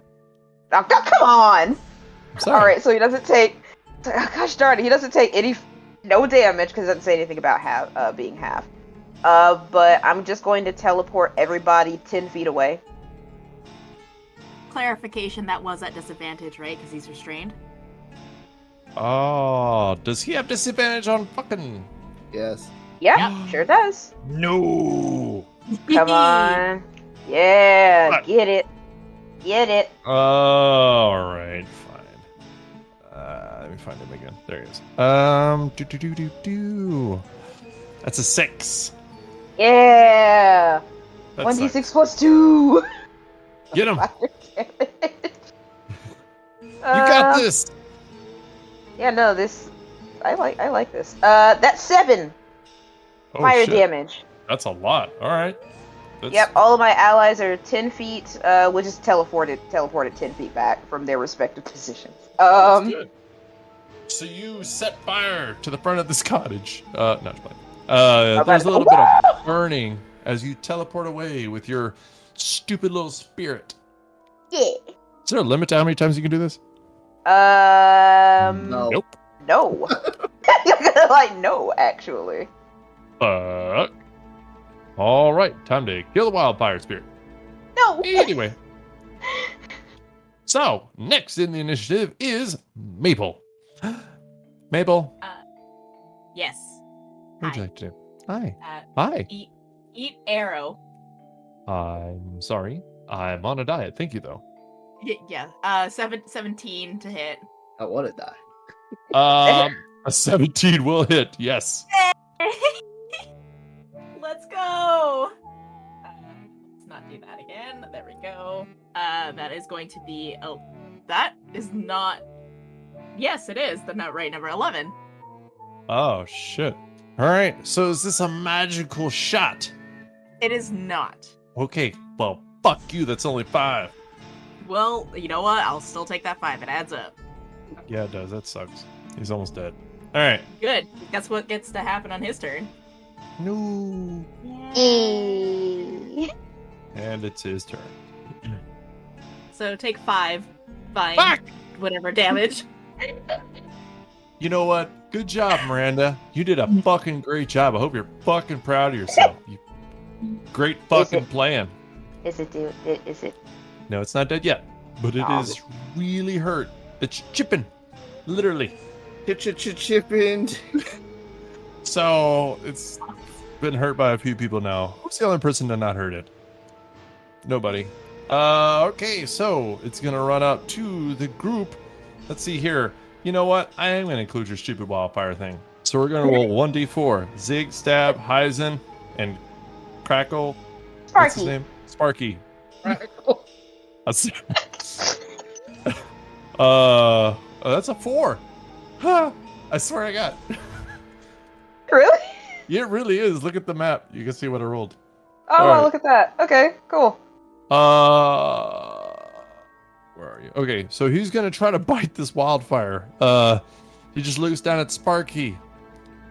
That's an 18 to hit. Yeah, that is. Sparky's gonna take 3 points of piercing damage. Really? Oh shit! Wait, he has disadvantage. He can't go anywhere. Ha! How long did your restraint last? As long as I'm concentrating, or at least until the minute is up.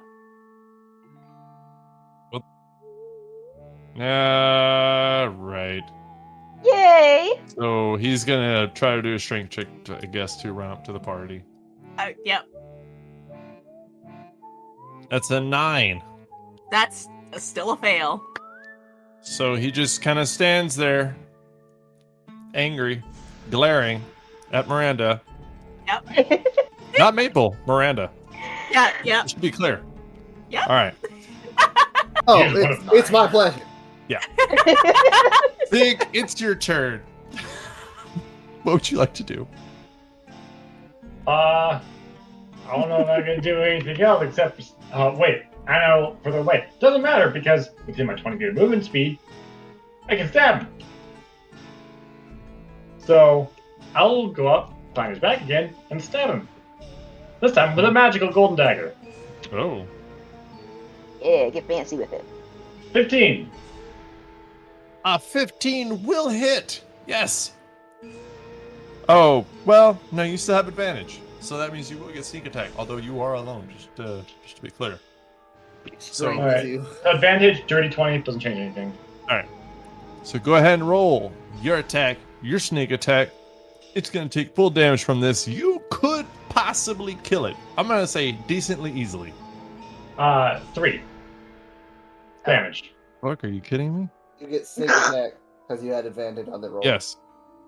Come on, Wait. buddy. Okay, And don't forget so- to add your dexterity to your damage. Oh, I keep not used to martials. Don't know what to There to add my modifiers. Okay, so with advantage, now there's a total of 9, so 5 plus 4.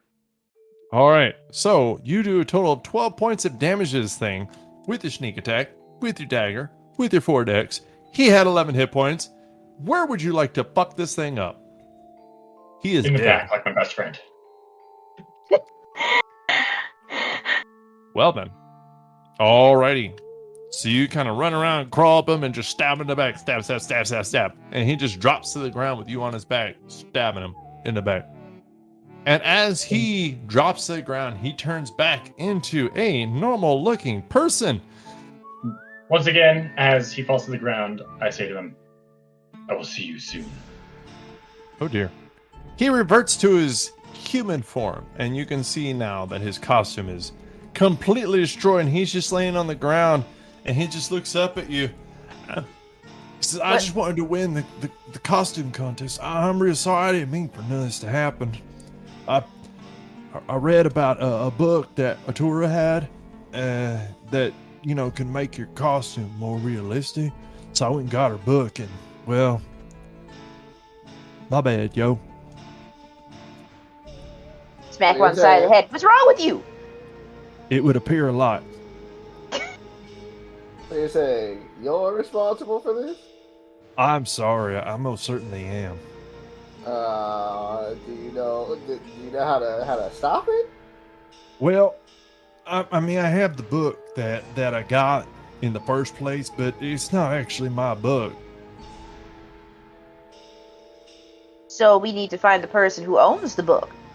Well, yeah, she's the owner of the inn. Well, I feel like we know where we're going. Okay, well, do you want to take the book with you? Because I feel like after this, she's going to be real mad at whoever's got the book. Wait, Wait a minute. so you want us to take the hit? Yeah, it's pretty much how I'm going about this. Yeah. You know, I almost want to say that we'll do it, but but now that you're doing it intentionally, that's just rude. I got an idea. How Yeah. about we take you and the book? Ooh, that's an idea. I don't want to seem needy, but I did just get beat real bad. I'm aching all over. Some kind of bad. So you want us to get beat up for what you did? Yeah. What's your name, guy? My name? Oh, it's Garm. Garm? Garm, yes. Alright. Anybody got like a pencil and a sticky note so I can write Garm took this book on the book and then give it back? I wouldn't write on her spellbook. That's why I want a sticky note or a note that I can stick to the top of it so that way she knows and I didn't write on the What's book. a sticky itself. note? That Oh, sounds I got real it. convenient. I go to Maple, and then some of the leaves that have been like just sort of falling off of her, I pick one off, and then I take some of the ash, and some of the sticks out of my fur, and I essentially make a makeshift pencil and paper. Alright, just right. Garm took this, and I kind of like, oh wait, where's the book? It's in my house. We can go in and get it if you want. So Can the you curse help me in there, up, is it? please? Sure. I'll like reach out so he can, so I can help him up. I'm not very tall, so he's gonna have to do most of the work. Yeah, he kind of leans up against the house of the cottage as he stands with you helping him up, and he goes in there to the door that was to the left, and it goes into his bedroom, and it has like a bed and a small bookshelf and a writing desk, and it has a ritual book on it that he picks up and hands to you. I'm real sorry about this. Again, please don't tell her it was me. Make up somebody. Tell her it was George. Who's George? Oh, I don't know. Is George an actual person? Sure. Yep. Insight check. Yeah. I want to insight check, make sure he's not just trying to Go get ahead. it on some other unsuspecting. Okay, cool. Roll an insight check. What do you got? I got a 16. Where was Yeah, that? he's lying. Don't He's like write looking up. George. He's like, yeah, George. That's a good one. Yep. Definitely. What's he George. lying about? There's like 4 things that could have gone wrong. Write his name down. He needs to take responsibility for his actions. Oh yeah. Okay. He writes down G E. No. Yes. And I just take it and start writing it myself. There we go. You did it. And then we're gonna just put it, just stick it in the book, like a lovely little bookmark. Are you gonna take the book back to her though? Because I think she's gonna need it. Oh yeah, most certainly. We're gonna take it back to her, but we just wanted to make sure that we have this lovely leaflet note that you are responsible for this, and she can sort you out when this is all done. Oh, that doesn't really sound delightful, but all right. There you go. All right. Well, we're about to go clean up the rest of your mess. Thank you. Eh. So you guys head to the inn. Yes. Yeah. So you guys head out of this little cottage town, or this little cottage here, and you head back to the Lucky Dragon, the inn that you were in earlier in order to get your costumes. And as you head in there, you can see that the tables, the bar, there's nobody in here. There is a few bottles spilled over, and you can see a couple of chairs on the floor where people might have just ran out in a quick little hurry. But for now, there's nobody here. So, Creepy. yes. So as you guys start going through here, you see stairs to your right, and you can assume that that is where a tour might be, or a tour. Whoops, I should probably look at that before I say it. A tour might be because the bar person earlier, Hyra, said that she was up there. So you guys go ahead. She said that she was running the haunted house. Does anybody remember anything else that she said about Atura? That she was a retired guard. Retired knight. Yes.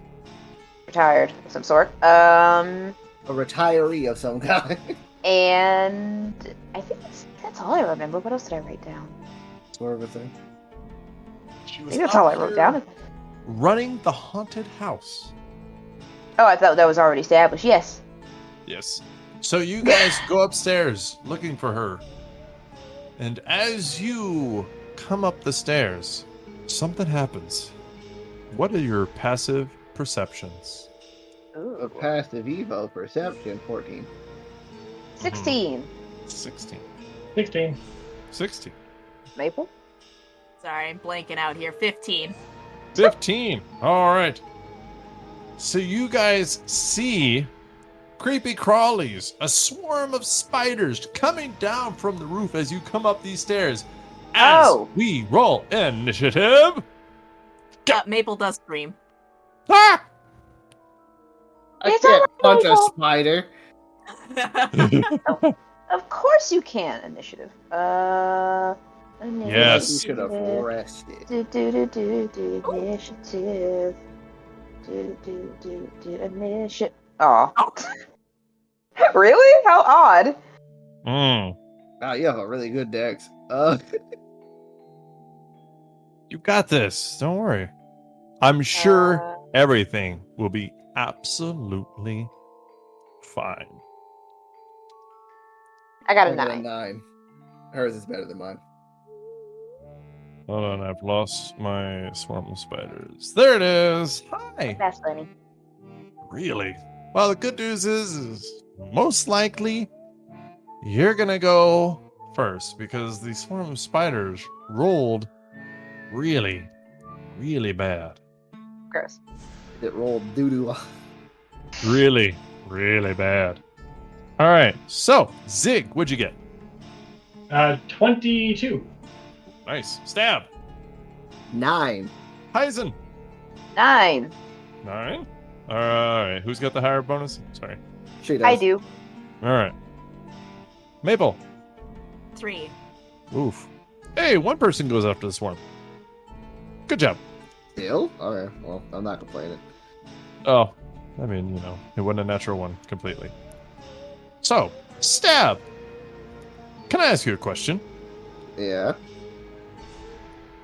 Does 16 hit? 16 is right on, so yes. As you turn to look at this swarm dropping from the ceiling, you see a spider creeping down the wall at you. It is a giant brown spider, and unfortunately you don't see it in time as it lunges at you to bite. And it hits with a 16, and you take 4 points of piercing damage, and I need you to make a Constitution saving throw. What happens if you fail it? You already know. Wow, 8. Okay. Oh. All right, so you are also going to take 6 points of poison damage. Ow, that sucks. Yeah, that does suck. You know what else sucks? Wondering if Heisen does a 20 total hit. Yes. Okay, well, let me turn him. Yeah, okay. One jumps around the corner here on the floor as you come up the stairs, and you're turned around looking at the swarm, and it bites at you. Num, num, num, num, num. And I'm going to need you to make a Constitution saving throw also, as you take 3 points of piercing damage and... Alrighty. Come on. Jesus. Come on. 2 or 3? Sorry, just double checking. Constitution, you said. Yes, ma'am. Okay, just double checking, making sure. You're good. 3, natural 1. Natural 1. You take 2 points of poison damage. Ouch. Yeah, that's 2d6, by the way. Oh. Yes. This game likes you and Darren very differently. I'm not looking so good, guys. Neither am I. So So now we are in actual initiative. Zig, it's your turn. You thought it was just this swarm of spiders coming down, but then these two giant spiders, these giant hairy brown spiders came and started attacking your party. What are you gonna do about it? Roughly how big are these giant spiders? Shit. You would ask that. Hold on, I thought I went next because I got a 23. They are. Oh yeah, she does. I thought you said 3. No, I said 23. Oh, that's why I was like, damn, that's low. All right. So let me redo that. All right. Maple, it is your turn. What do you want to do?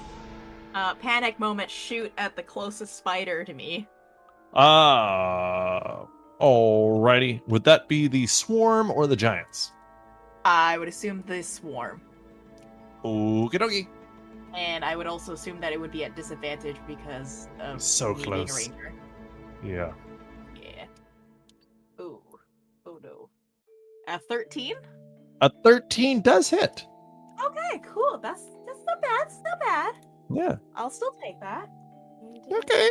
Yeah, get it, girl. 9 piercing. 9. That's actually a lot of fucking damage. Jeez. Alrighty. So you do 9 points of piercing damage, and it hurts. It hurts a lot. Good. Yes. Alright, that's it. That's it? That's it. Yeah, alright.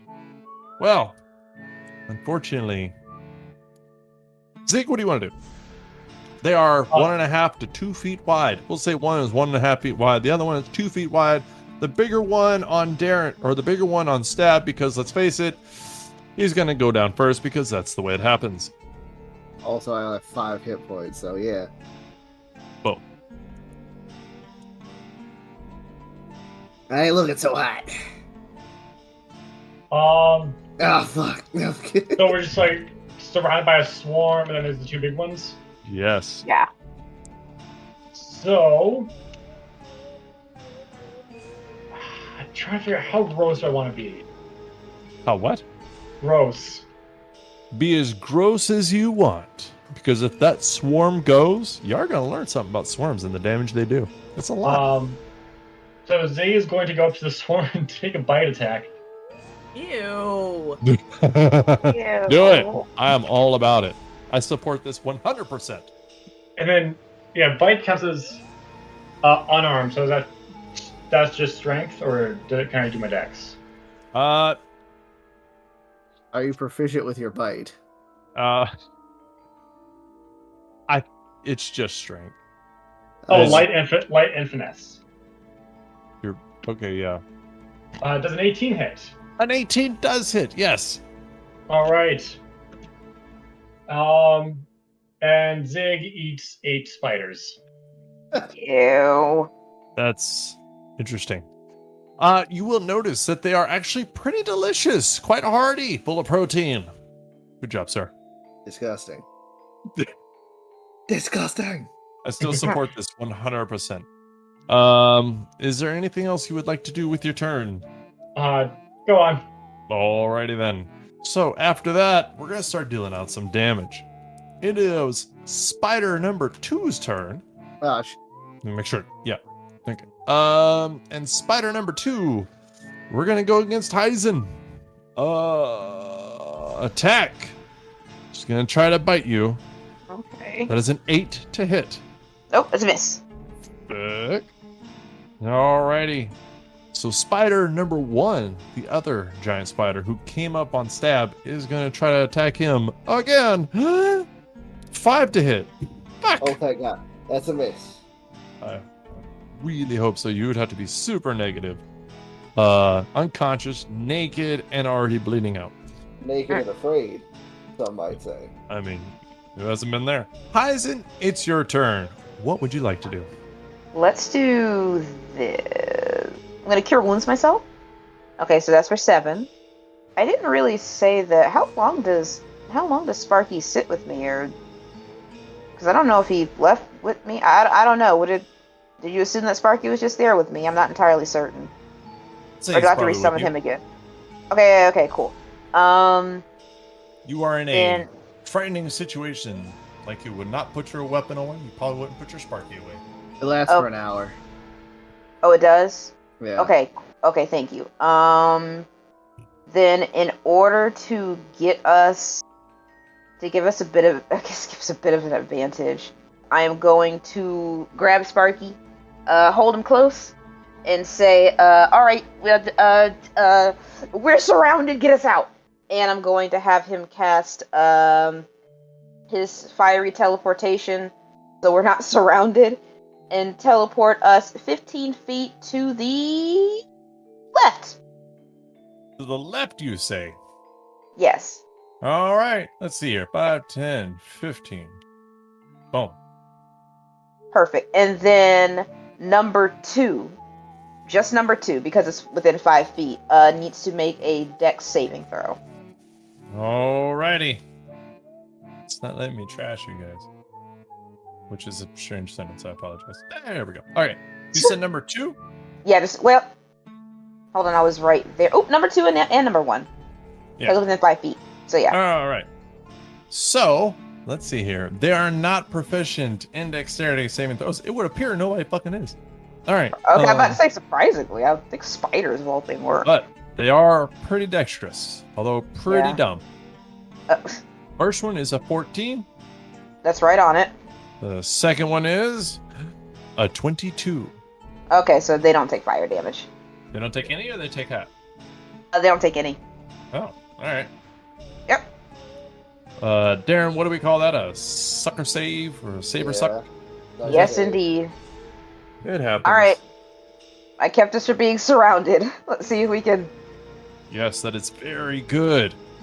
Next in the initiative order is Stab. Stab, you were teleported away. You are no longer in melee, but you will have to go through your allies in order to get to number 1, the one who attacked you. But this puts you out of reach of everybody else. What would you like to do? You know what? I'll play this a little smart, and I will take my short bow, and I will shoot number 1. Oh. All right, I'm going to give him a slight bonus to AC because you're shooting through Maple. 13. 13. I forgot his AC. That unfortunately will not hit. Maple, you have to dodge a little bit out of the way as that comes really close to hitting both you and the spider, but just barely off. Well, that's all I can do. All right. So next in the initiative order is. So after that, Stab was smart. Do you know why Stab was smart? 'Cause I would have gotten surrounded. Oh yeah. Because it is the Swarm of Spiders' turn. Swarm of Spiders, swarms Hear in my general, are fucking dangerous. They are very, very dangerous. They can be tough, but something else about them, they're slow. So he actually can only get right up to Maple. That's it. That's the only place he can go. Here's the fun part, Maple. The swarm can occupy another creature space and vice versa, and the swarm can move through any opening large enough to fit a tiny insect. However, the swarm can't do damage unless it's on your space. So even though it is right in front of you, it cannot attack you. Saved! Way to go, fiery teleportation! Maple, it's your turn. Get in their space. No. Rude. I don't want to get in their space. Yeah. In fact, I'm going to zap, whatever you want to call this, out of that space. And kind of go chill in this corner over here.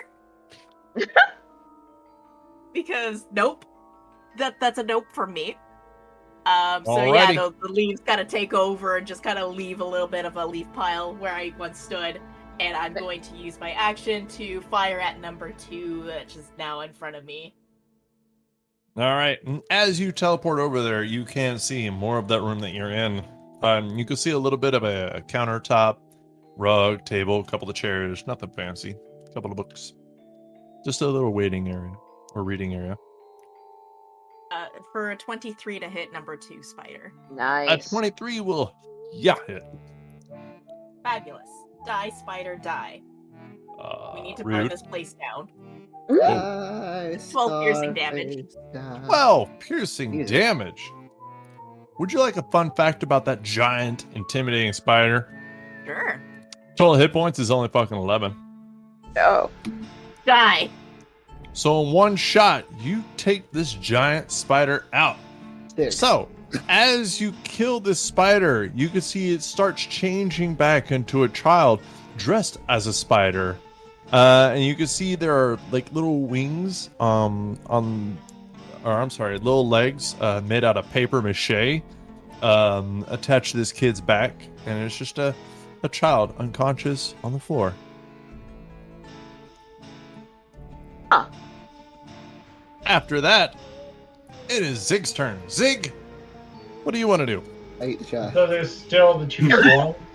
Oh no. There's the swarm and then spider number 1 that originally attacked Stab. Would I be able to grapple stack the one other big spider? Would you be able to what? I'm sorry. Grapple it. I think you can grapple something one size category larger than you. I Is it could be medium? wrong, but yeah, it is medium. Okay. All right. So grapple is just a strength check, correct? Athletics. You roll athletics versus its acrobatics or athletics. In this case, we are choosing acrobatics because it doesn't have either. Okay. And then due to that cookie, do I have disadvantage on this, or is it specifically strength? It is. What does it say? Disadvantage on. Okay, so just the main checks and saving throws. So you said acrobatics or athletics? Athletics. Athletics. Athletics to grapple 10. with disadvantage because it is a strength check. Gotcha. There. Well, I mean, I rolled But a 10, also- so I can't. I don't think if that doesn't pass. Yeah, no. It got a natural 17, so with this dexterity, it is a total of a 20 acrobatics. Okay. So they're just wrestling with a spider. All right, so you run up to number 1 and try to grapple it, but it's just getting weird over there. I'm gonna move you though. There you go. Okay, thank you. All right. So that guy needs a red circle. Boop. All right. So after that, it is spider number 2. Well, we're gonna skip his turn. Giant spider number 1 is gonna attack Zig because he's right there. Let me just narrow in on you. And he is going to try to bite you for a 23 to hit. Yes, that hits. All right, you are going to take 7 points of piercing damage. And can you make a Constitution saving throw, please? Don't fail this. Disadvantage. You can do this. Max to hit, max damage. Don't fail the con save. So 8. 8? Yeah, because I Oh, get yeah. disadvantage on that. Oh dear. You take 10 points of poison damage. So that's Ow. 17 total points of damage. Yes, sir. Ow. 7 piercing, 10 poison. I rolled high as fuck on this one. Sid, how you doing? Zig is about to throw up. Oh no. That's not a bad situation to be in, because it could be a lot worse. Oh no. Next in the initiative order is Hyzen. Hyzen, you see what's going on. You're like, oh my god, no. Save him. Of course it is, because I was. Oh, that was supposed to be for bats. Stab. Gosh darn it! I'm so scared now. Stab or. You know what? Okay. I'm actually going to have Sparky. There we go. I'm gonna have Sparky. I'm gonna command him to spit flame seed, at the spider swarm. Try to take care of that obstacle in our way first, while I figure on. out how. What? You're gonna have your minion Yeah. spit his seed at the spider. Oh no. Okay, listen here, you. Oh no. Was I the only one who had that pop in their head? Come on. Yes. No, you're not the only one, but I decided to not make a comment because I'm a grown-up. What is that? Darren! Dirty. All right, Gosh go ahead, darn spit it! your seed. Alright, that's an 8, so he misses. An 8 Unless- to hit. Which one? I'm sorry. The swarm. Okay. Where is his AC? Oh no, that's not. Yeah, I'd be like, I would be thoroughly surprised. You would be shocked to know how easy this is to hit. Oh crap, who am I gonna heal? Oh, who am I gonna Choices. heal? Choices. Let's do some maintenance real quick. Stab, how many hit points do you have? 5 out of 20. 5. Oh fuck. Zig, how are you doing? 4, 4 out of how many? 21. 21. So either of them could easily die with one hit. Okay, Mabel, yeah. how are you doing? Just out of curiosity. Me? Yeah. I'm full. I'm Yeah, great. that's I don't like spiders, so yeah. Everybody else loves them. Okay. All right. Alright. got? Crap. Who do you like more? Let's just put it. Let's just word it how it is. We closed. Let's see. Oh, If you only crap. had $5 and had to buy one of them a Christmas gift, who would it be? Stab or Zig? The weird alien or the weird bat boy? You know, they're both weird in their own right. You know what? I may just have to roll. I for am the this, knight. I just don't know. Alright, I'm not gonna say who's who. I'm just gonna roll a d4. One's gonna be odd, one's gonna be even. Okay, it's stab. Hmm. Or wait, no! No, it can't be stab. Because Zig is like literally right there. Don't worry, Zig, I'm coming! And I'm gonna... Wait, is it healing word or do I have to... Healing word is ranged. Yeah, healing word is ranged, but you use your bonus action to have your spark. Yeah, do something. exactly. No. It's cure wounds, not healing word. Funny, I could have sworn I did heal. So you gonna run up to Zig and heal him? Yes! All right, cool. Because the spider's like right there, and Mm. and Stab has he can fly. It's gonna Yeah. be okay. We're in a You run up- hallway. It's gonna be okay. We got. I don't know what to do. You run up to Zig, this spider swarm next to you, crawling over each other to attack one of you, and you run Get up away from right me! I'll beside burn you alive! And I boop it. Yeah. Zig on his nasty little snoot. 1d8 plus 4. Come on, high roll. Come on, 8. 11. That's Hey! fucking great. 11, and I'm gonna look at Stab and say, "Stay alive," with tears in my eyes. As you, put your hand on my mouth parts, you feel some vocal inflections, which you don't hear, but I'm saying, I return to the Asteroid. Yay! Oh, you're so weird. Stay I'm digging it. I'm coming. All right, that's the end of my turn. All right, so after that, good news, Stab. You get revenge. Do it to it. Let's see. I guess I will. Nope, that's not what I meant to click. I'm gonna stand here, right next to Hyzen, and I am going to pull out my sword and make an attack against the swarm. Natural 1. Oh, that's rough. So I will use action surge and take the dodge action. That's fair enough. All right. So, is there anything else you would like to do? No, but there's nothing else I can do. All right. Brittany, if you had to guess what my next move was, what do you think it'd be? Don't kill him. It won't be him.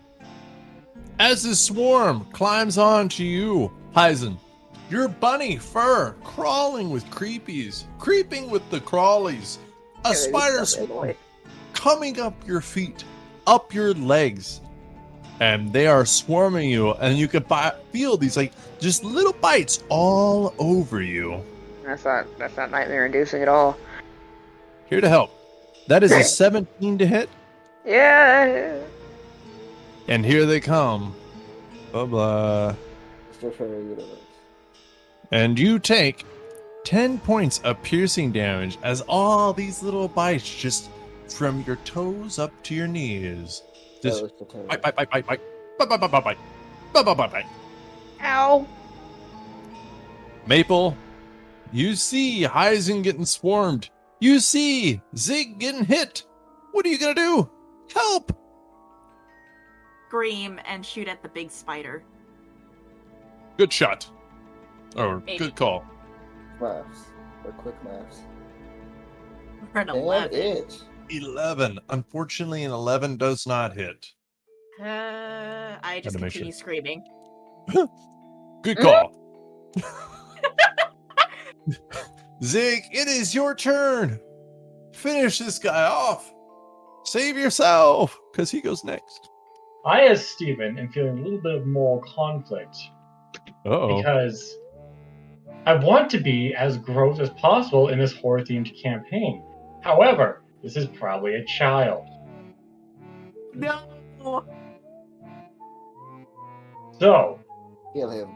Dolphin, do I want a nice, healthy munch, or... Yeah, Zig's Do gonna what eat it. you feel. Do what you feel. Alright, Zig is going to try to eat this guy. Again. Oh. Yeah. Do it. I'm gonna crawl up next to him and kind of try to bite him, do a counter bite face off, literally. So you want to do the grapple again? No, I'm just gonna try to bite his face. Oh, well, all right. Let's give it a go. So that's 1d4. Nope.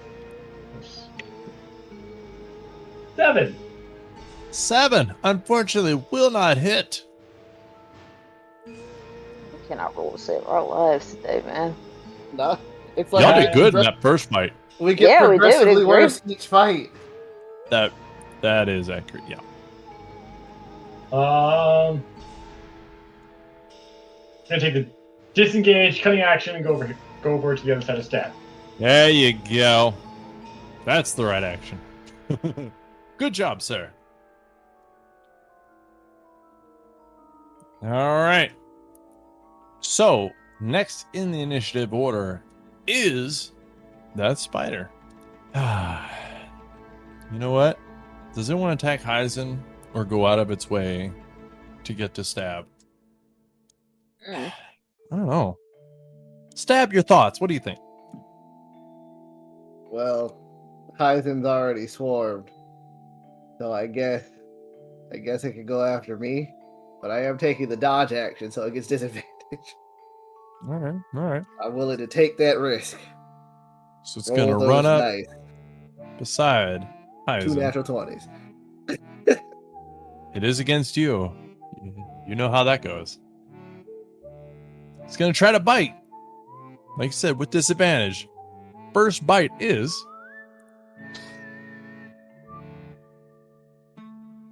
a 20. What's the second one? Second bite is... I swear to God, I can't make this up. Are you kidding me? Are you serious? No. That's not true. No.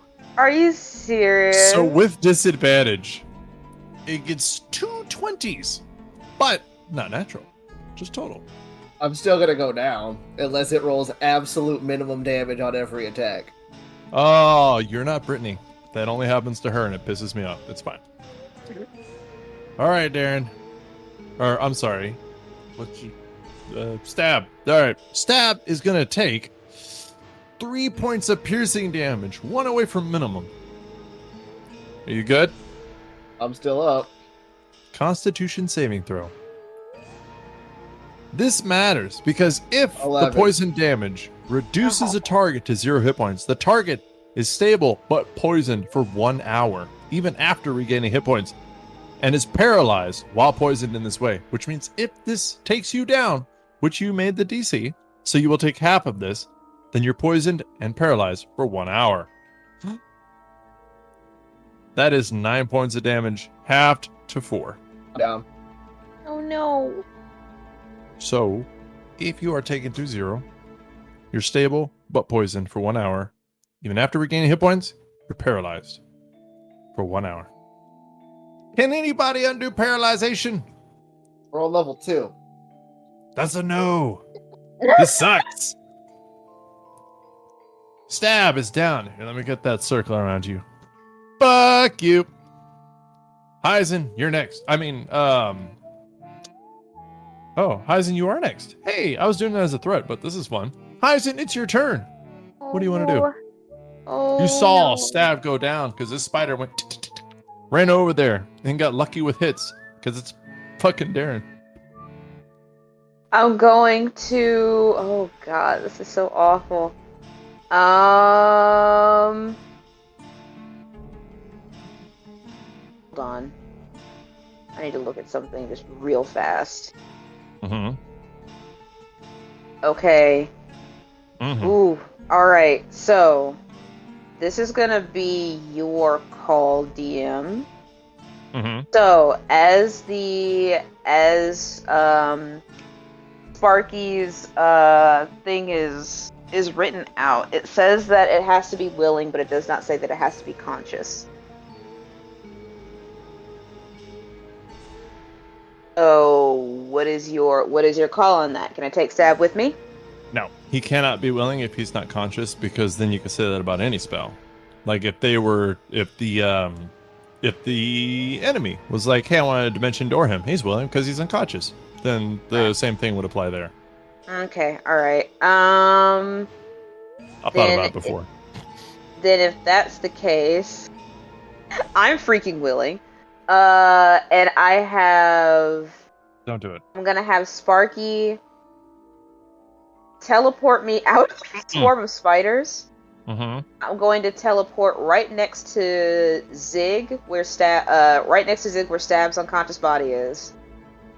And then I am going to put my little paws on Stab's chest and cast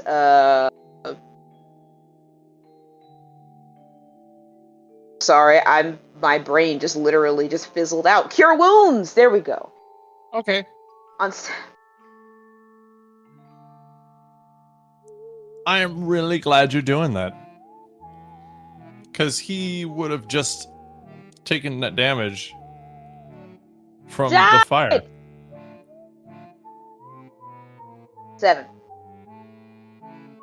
All right. So what's his face? Yeah. So I'm going to do the dexterity saving throws real quick. If you want to roll out that 2d6. The swarm got a 10, which is a fail, I believe. Okay. And the giant spider got a 13, which is also a fail, I believe.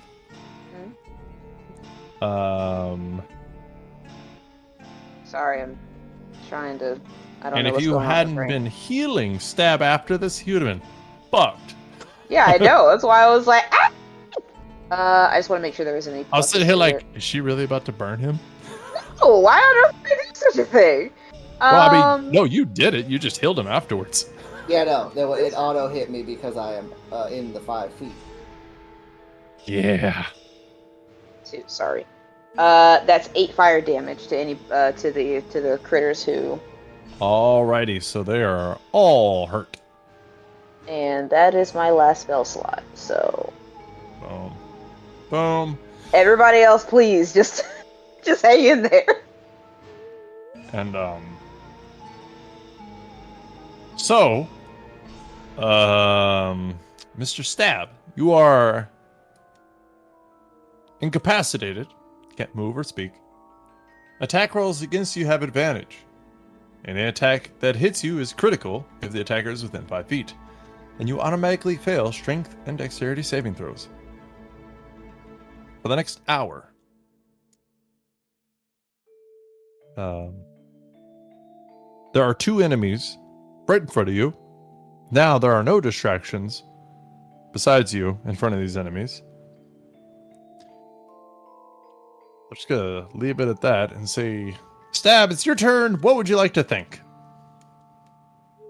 Nothing. I have a Kara style flashback. Yeah. What drove Stab here? How did he end up in a Batman-esque situation, being a superhero, dressed as a bat, on the floor in front of spiders? How did this? Well, he was born this way. Yeah. So it all started when I was born. Hmm. And What were I your was parents born like? As a bat. They were rich. They took me to go see a play about a fox. And then oh, am I supposed to keep going? No, you're good. I was munching on some oatmeal. Oh. Don't forget the pearl necklace. So, it's the swarm of spiders' turn. Stab is right next to them. Oh, gosh. Oh. Oh. You know, sometimes there are situations that I am not sure what to do.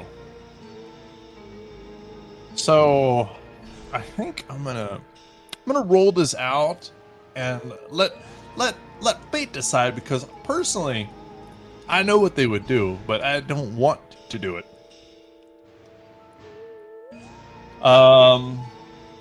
So let's see here. What do we got? Stab, Zig, Heisen.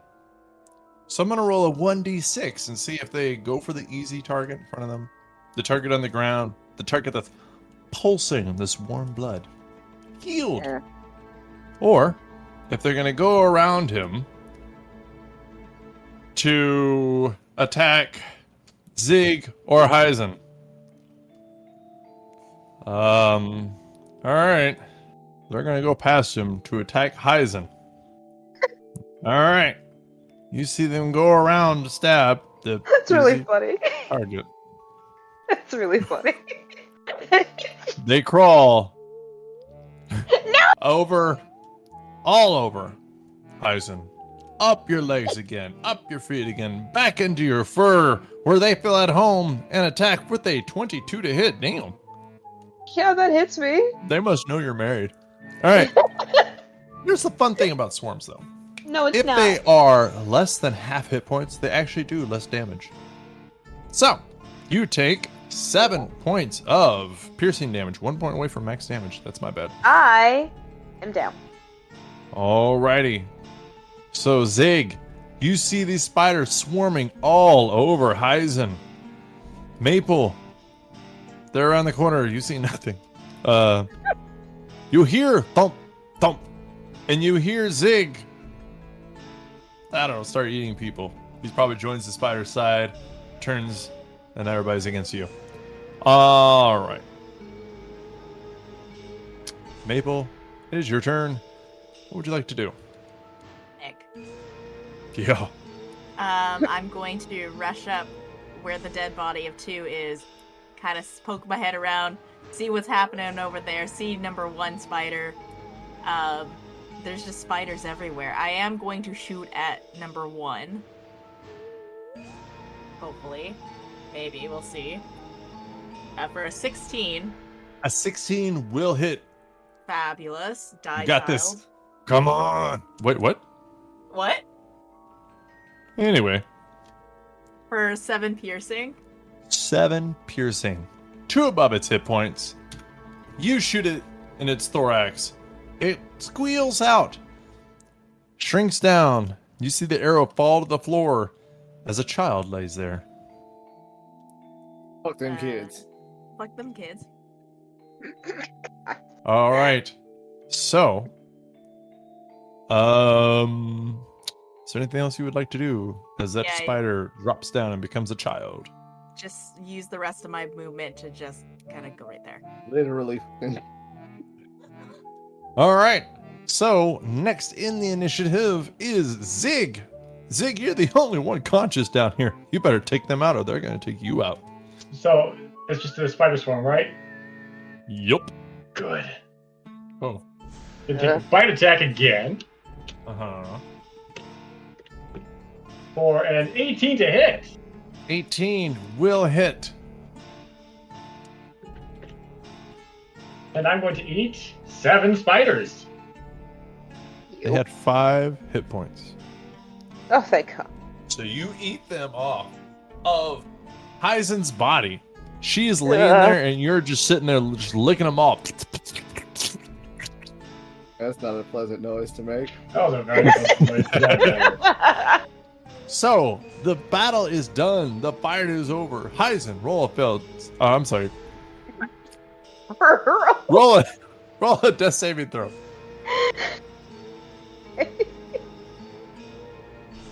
Stab is paralyzed. Zig is full. Maple Alright, is standing there. 15. That's a 15. pass. Does anybody have the ability to heal her? I kind of do, if you will allow me to use Goodberry and shove it down her throat. Fuck it. So, Maple will grab a twig from her hair. She'll reach to her necklace, and then from the twig will grow 10 little berries. And she'll run over to Heisen and squeeze a berry down her throat and just kind of like do the throat like force swallow kind of method thing.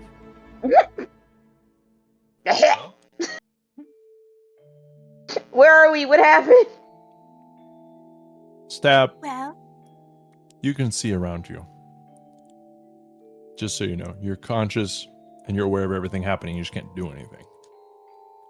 Fair. What the... Did we win? Are we alive? does anybody else want any berries? I mean, Yeah. I don't think I can talk. Zig is going 3. to crawl up you and like try to like lick at your hand because he pulled it. He doesn't know it was conjured. Ew. Zig, no, those are for the unhealthy, like me. Stick a berry in his mouth, see if it helps. Yeah, I'll try sticking a berry in Stab's mouth. Yeah, he can't swallow. Like, his muscles don't even respond to it. But do you have medicine at all? Are you trained? Or proficient? I'm not proficient, but can I do a medicine check? Yeah, go ahead. Okay. 9. 9. It Yeah. doesn't take much to tell that he can't move and he's not swallowing, so that Goodberry is actually blocking his airway. Oh no! Get it out! Just try to get it out, like force it out of him. Yeah, you get it out. I just thought that was funny. We're good. Okay, alright. Oh, this ain't good. This ain't good. I don't feel so good. Stab is paralyzed. We may have to cut our losses, guys. Thinking what might help What? in the booth in the town. There might be a first aid kit or a herbalism kit or an alchemist kit or some kind of kit. That's actually not a bad idea, Maple. Okay. I feel like garbage. But maybe, I don't know, maybe I can turn into something. I can turn into something that's pretty quick. So I can quickly try to find some help. I will tell you that you can run around, but you'll find nobody. But if you would like to take a short rest while he recovers, you can go ahead and do that. You can do that, yes. I don't know if you even get anything back on a short rest. So while you're running around and being like, somebody help, then they can be short resting. And You're all he can, useless! he can be recovering. They're all turned into things. So you find literally nobody. Okay. They were all dressed up as goblins and ghouls. Someone decided to dress up as a sexy nurse? Alright, fine. Not in my town. Alright. No sexiness. Okay, yeah, I will at least take a short rest. Or a long rest? Short rest. Short Short rest. Not a long rest. You won't make Yeah, it. no. Well, we'll take a short rest. And, I will take a short rest, and... Oh, I recovered more HP than I have. Oh, damn. I only recovered. Oh. Did I recover? Nice. Roll. 2 What was that? or 2d8, I think. Oh, how that feels weird. I don't like that. I forgot to tell you. So as y'all defeated the swarm, it actually turned into like paper cutouts of spiders and crinkled to the floor. Oh. You. Okay. Right.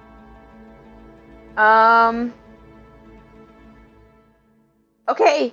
All right. Good. How does everyone look? Dab, Uh, are you okay? I'm better now. My muscles are a bit sore, and my jaw hurts because paralyzed. But other than that, I'm okay. Can you? So you can't. So you can't move. I can move now. Okay, that's good. But you feel. So you feel good. Good enough. Okay. Do you still want to try and save the day? Yeah. We should probably finish delivering this book. Oh, my body hurts.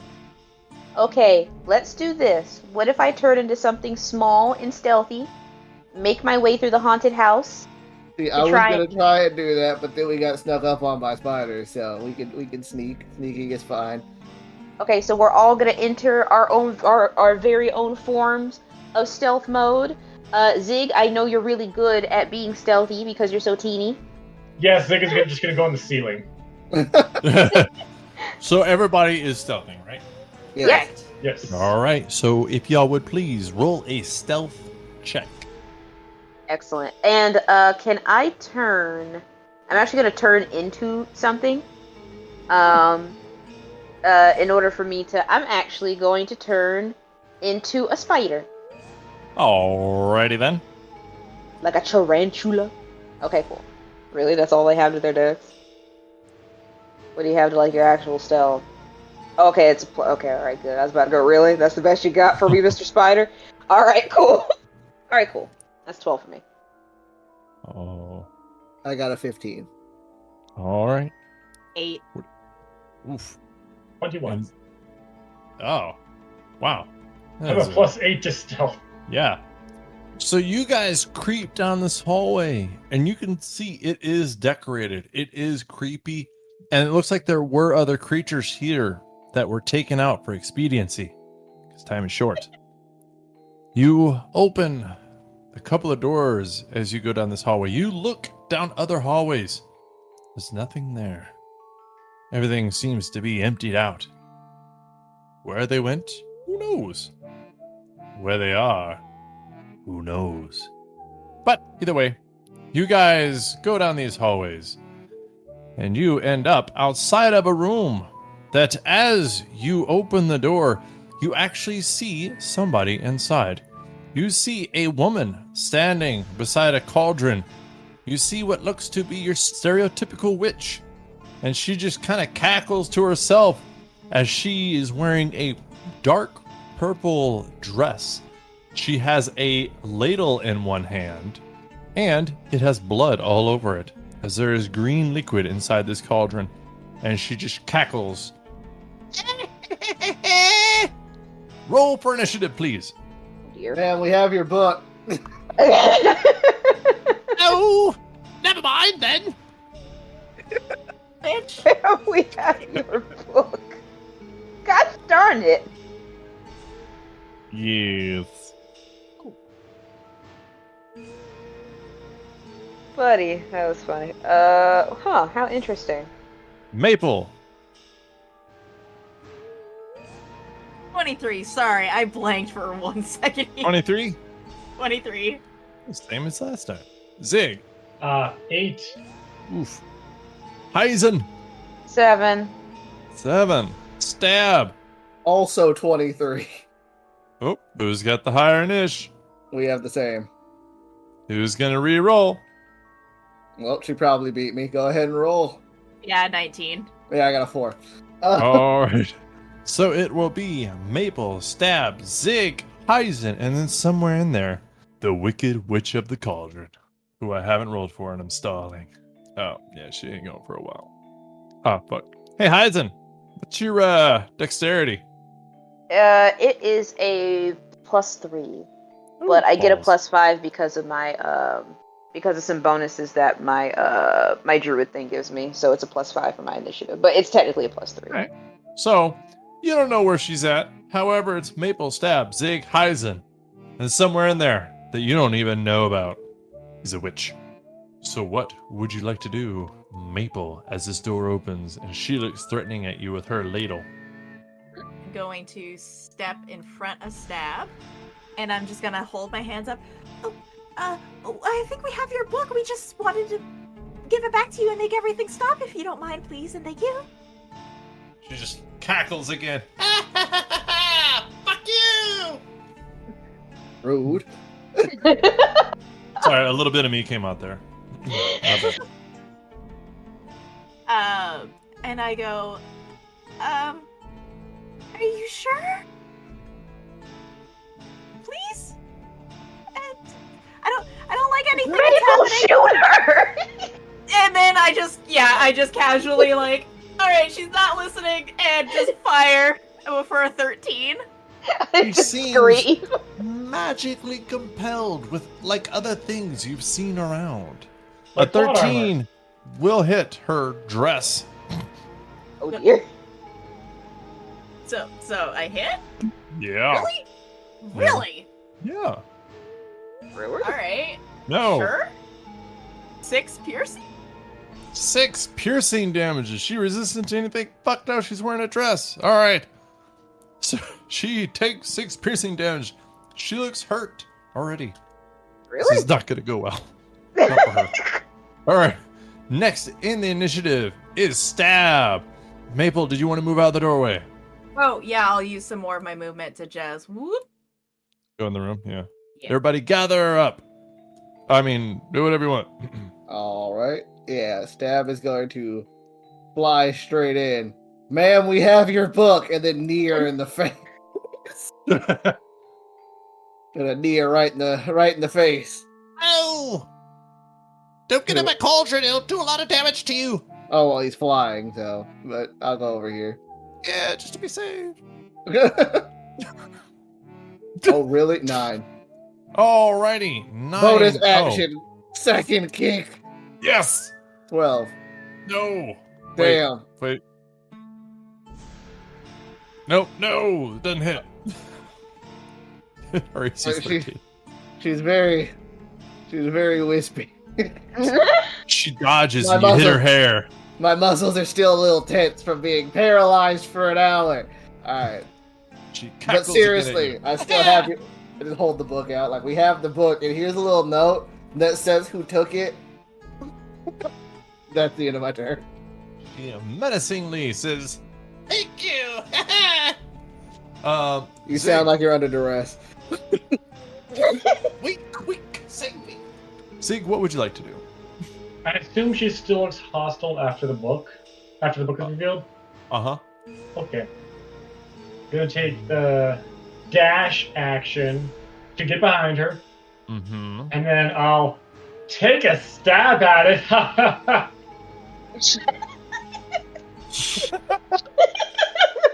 Ah. For a 7 to hit. Wow, we are not doing well. Wait, Weird. so with a sneak attack, do I get advantage because a stab is also in range? You do not get advantage, no, but you would get sneak attack if you hit. Okay. So, next in the initiative order is Hyzen. Hyzen, it is your turn. Finish her, or she is going to finish y'all. I'm going to well, I'm a spider right now. So I'm going to poof out of spider. I think that takes an action to drop a I don't remember. I've been trying to look for it my entire turn. For dropping your shape, it's a bonus. Oh, it's a bonus? Yeah. Oh, that's excellent. Thank you. All right. You're So I dropped my wild shape as Yes. a bonus action, and say, "Ha ha! I bet you didn't guess that I was a bunny." And then I'm going to Hit it with the front hand, back hand. no, actually, I'm actually going to play it a little safe for right now. Mm-hmm. I'm going to take out my spear.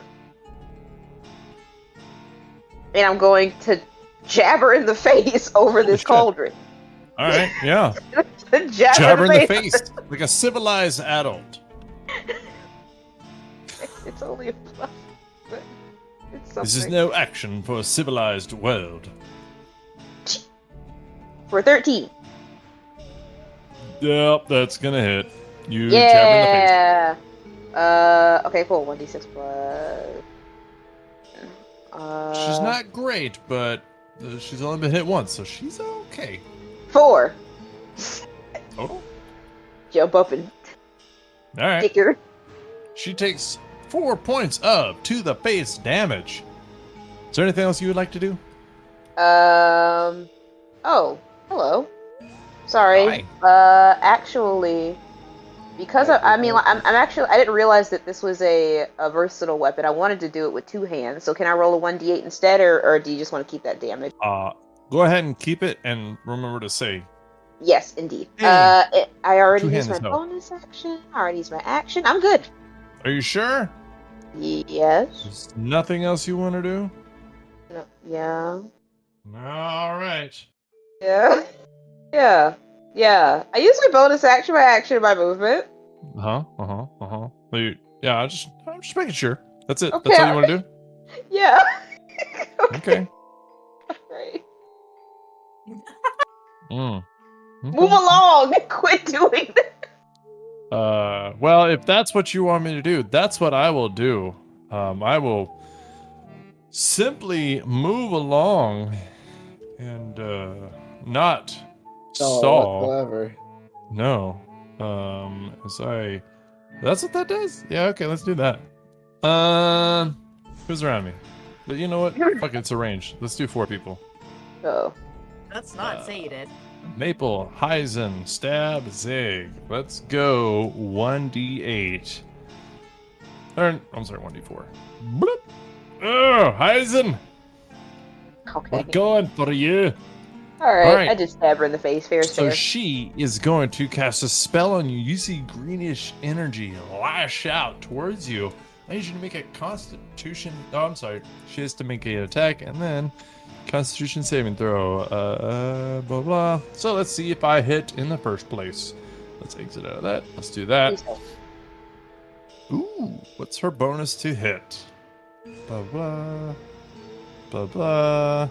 That is a 16 to hit. Oh gosh darn it, yeah, that hits. Make a constitution saving throw. Alrighty. Do. Why do I always... There we go. That's 14. 14. Her DC is something I don't know off the top of my head. Oh, okay, so you beat the DC. So you are not poisoned. However, you do Ow. take 7 points of poison damage. Ouch. Alright. As sickness of array hits you in the face. Ugh. And she just laughs. That's how it feels. Alright. Next up is Maple. Maple, what would you like to do? Gonna fire at this bitch. That is uncalled for language, madam. 16?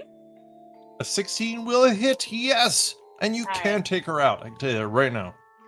Alright. 7. But not with that. Close, though.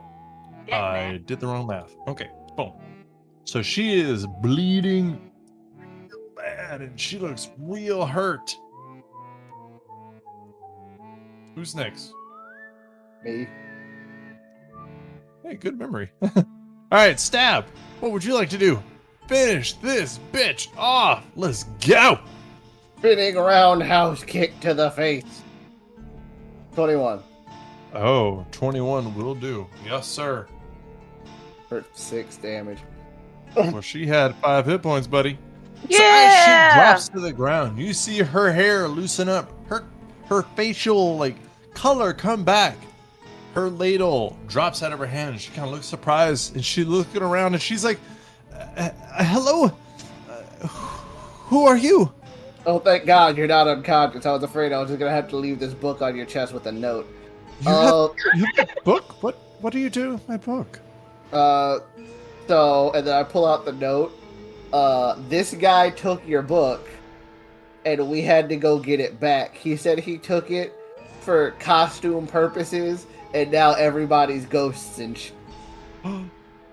Well, I mean, I can reverse the spell. And she kind of holds her hand out for you to help her up. My name is Atura. I am a mage. I live in this town, and I own this inn.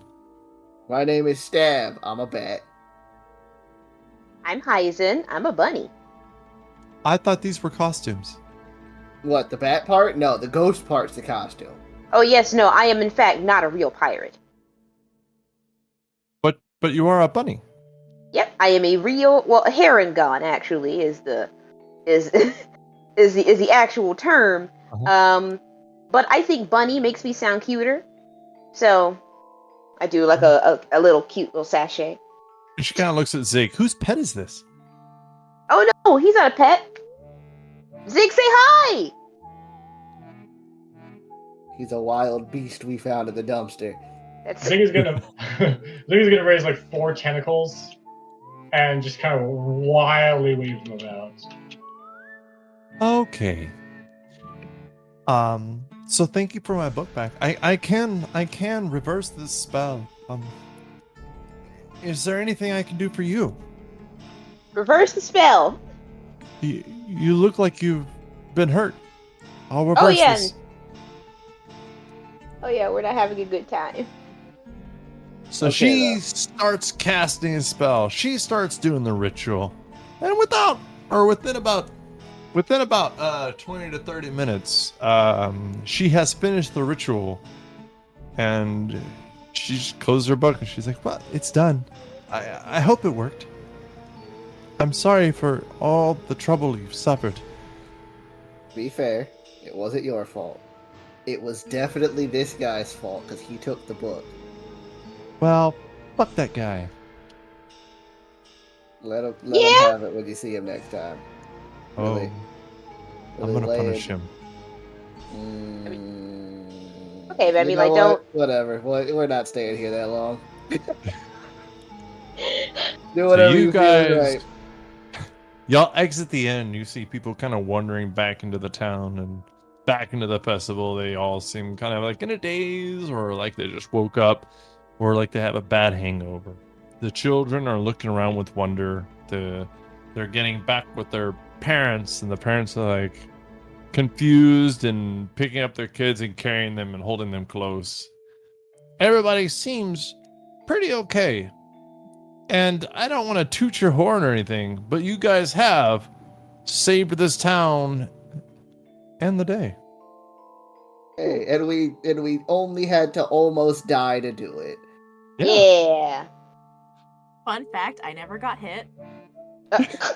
With that, I appreciate everybody for joining us. I apologize. This went on for a little longer than it was supposed to. This is fun.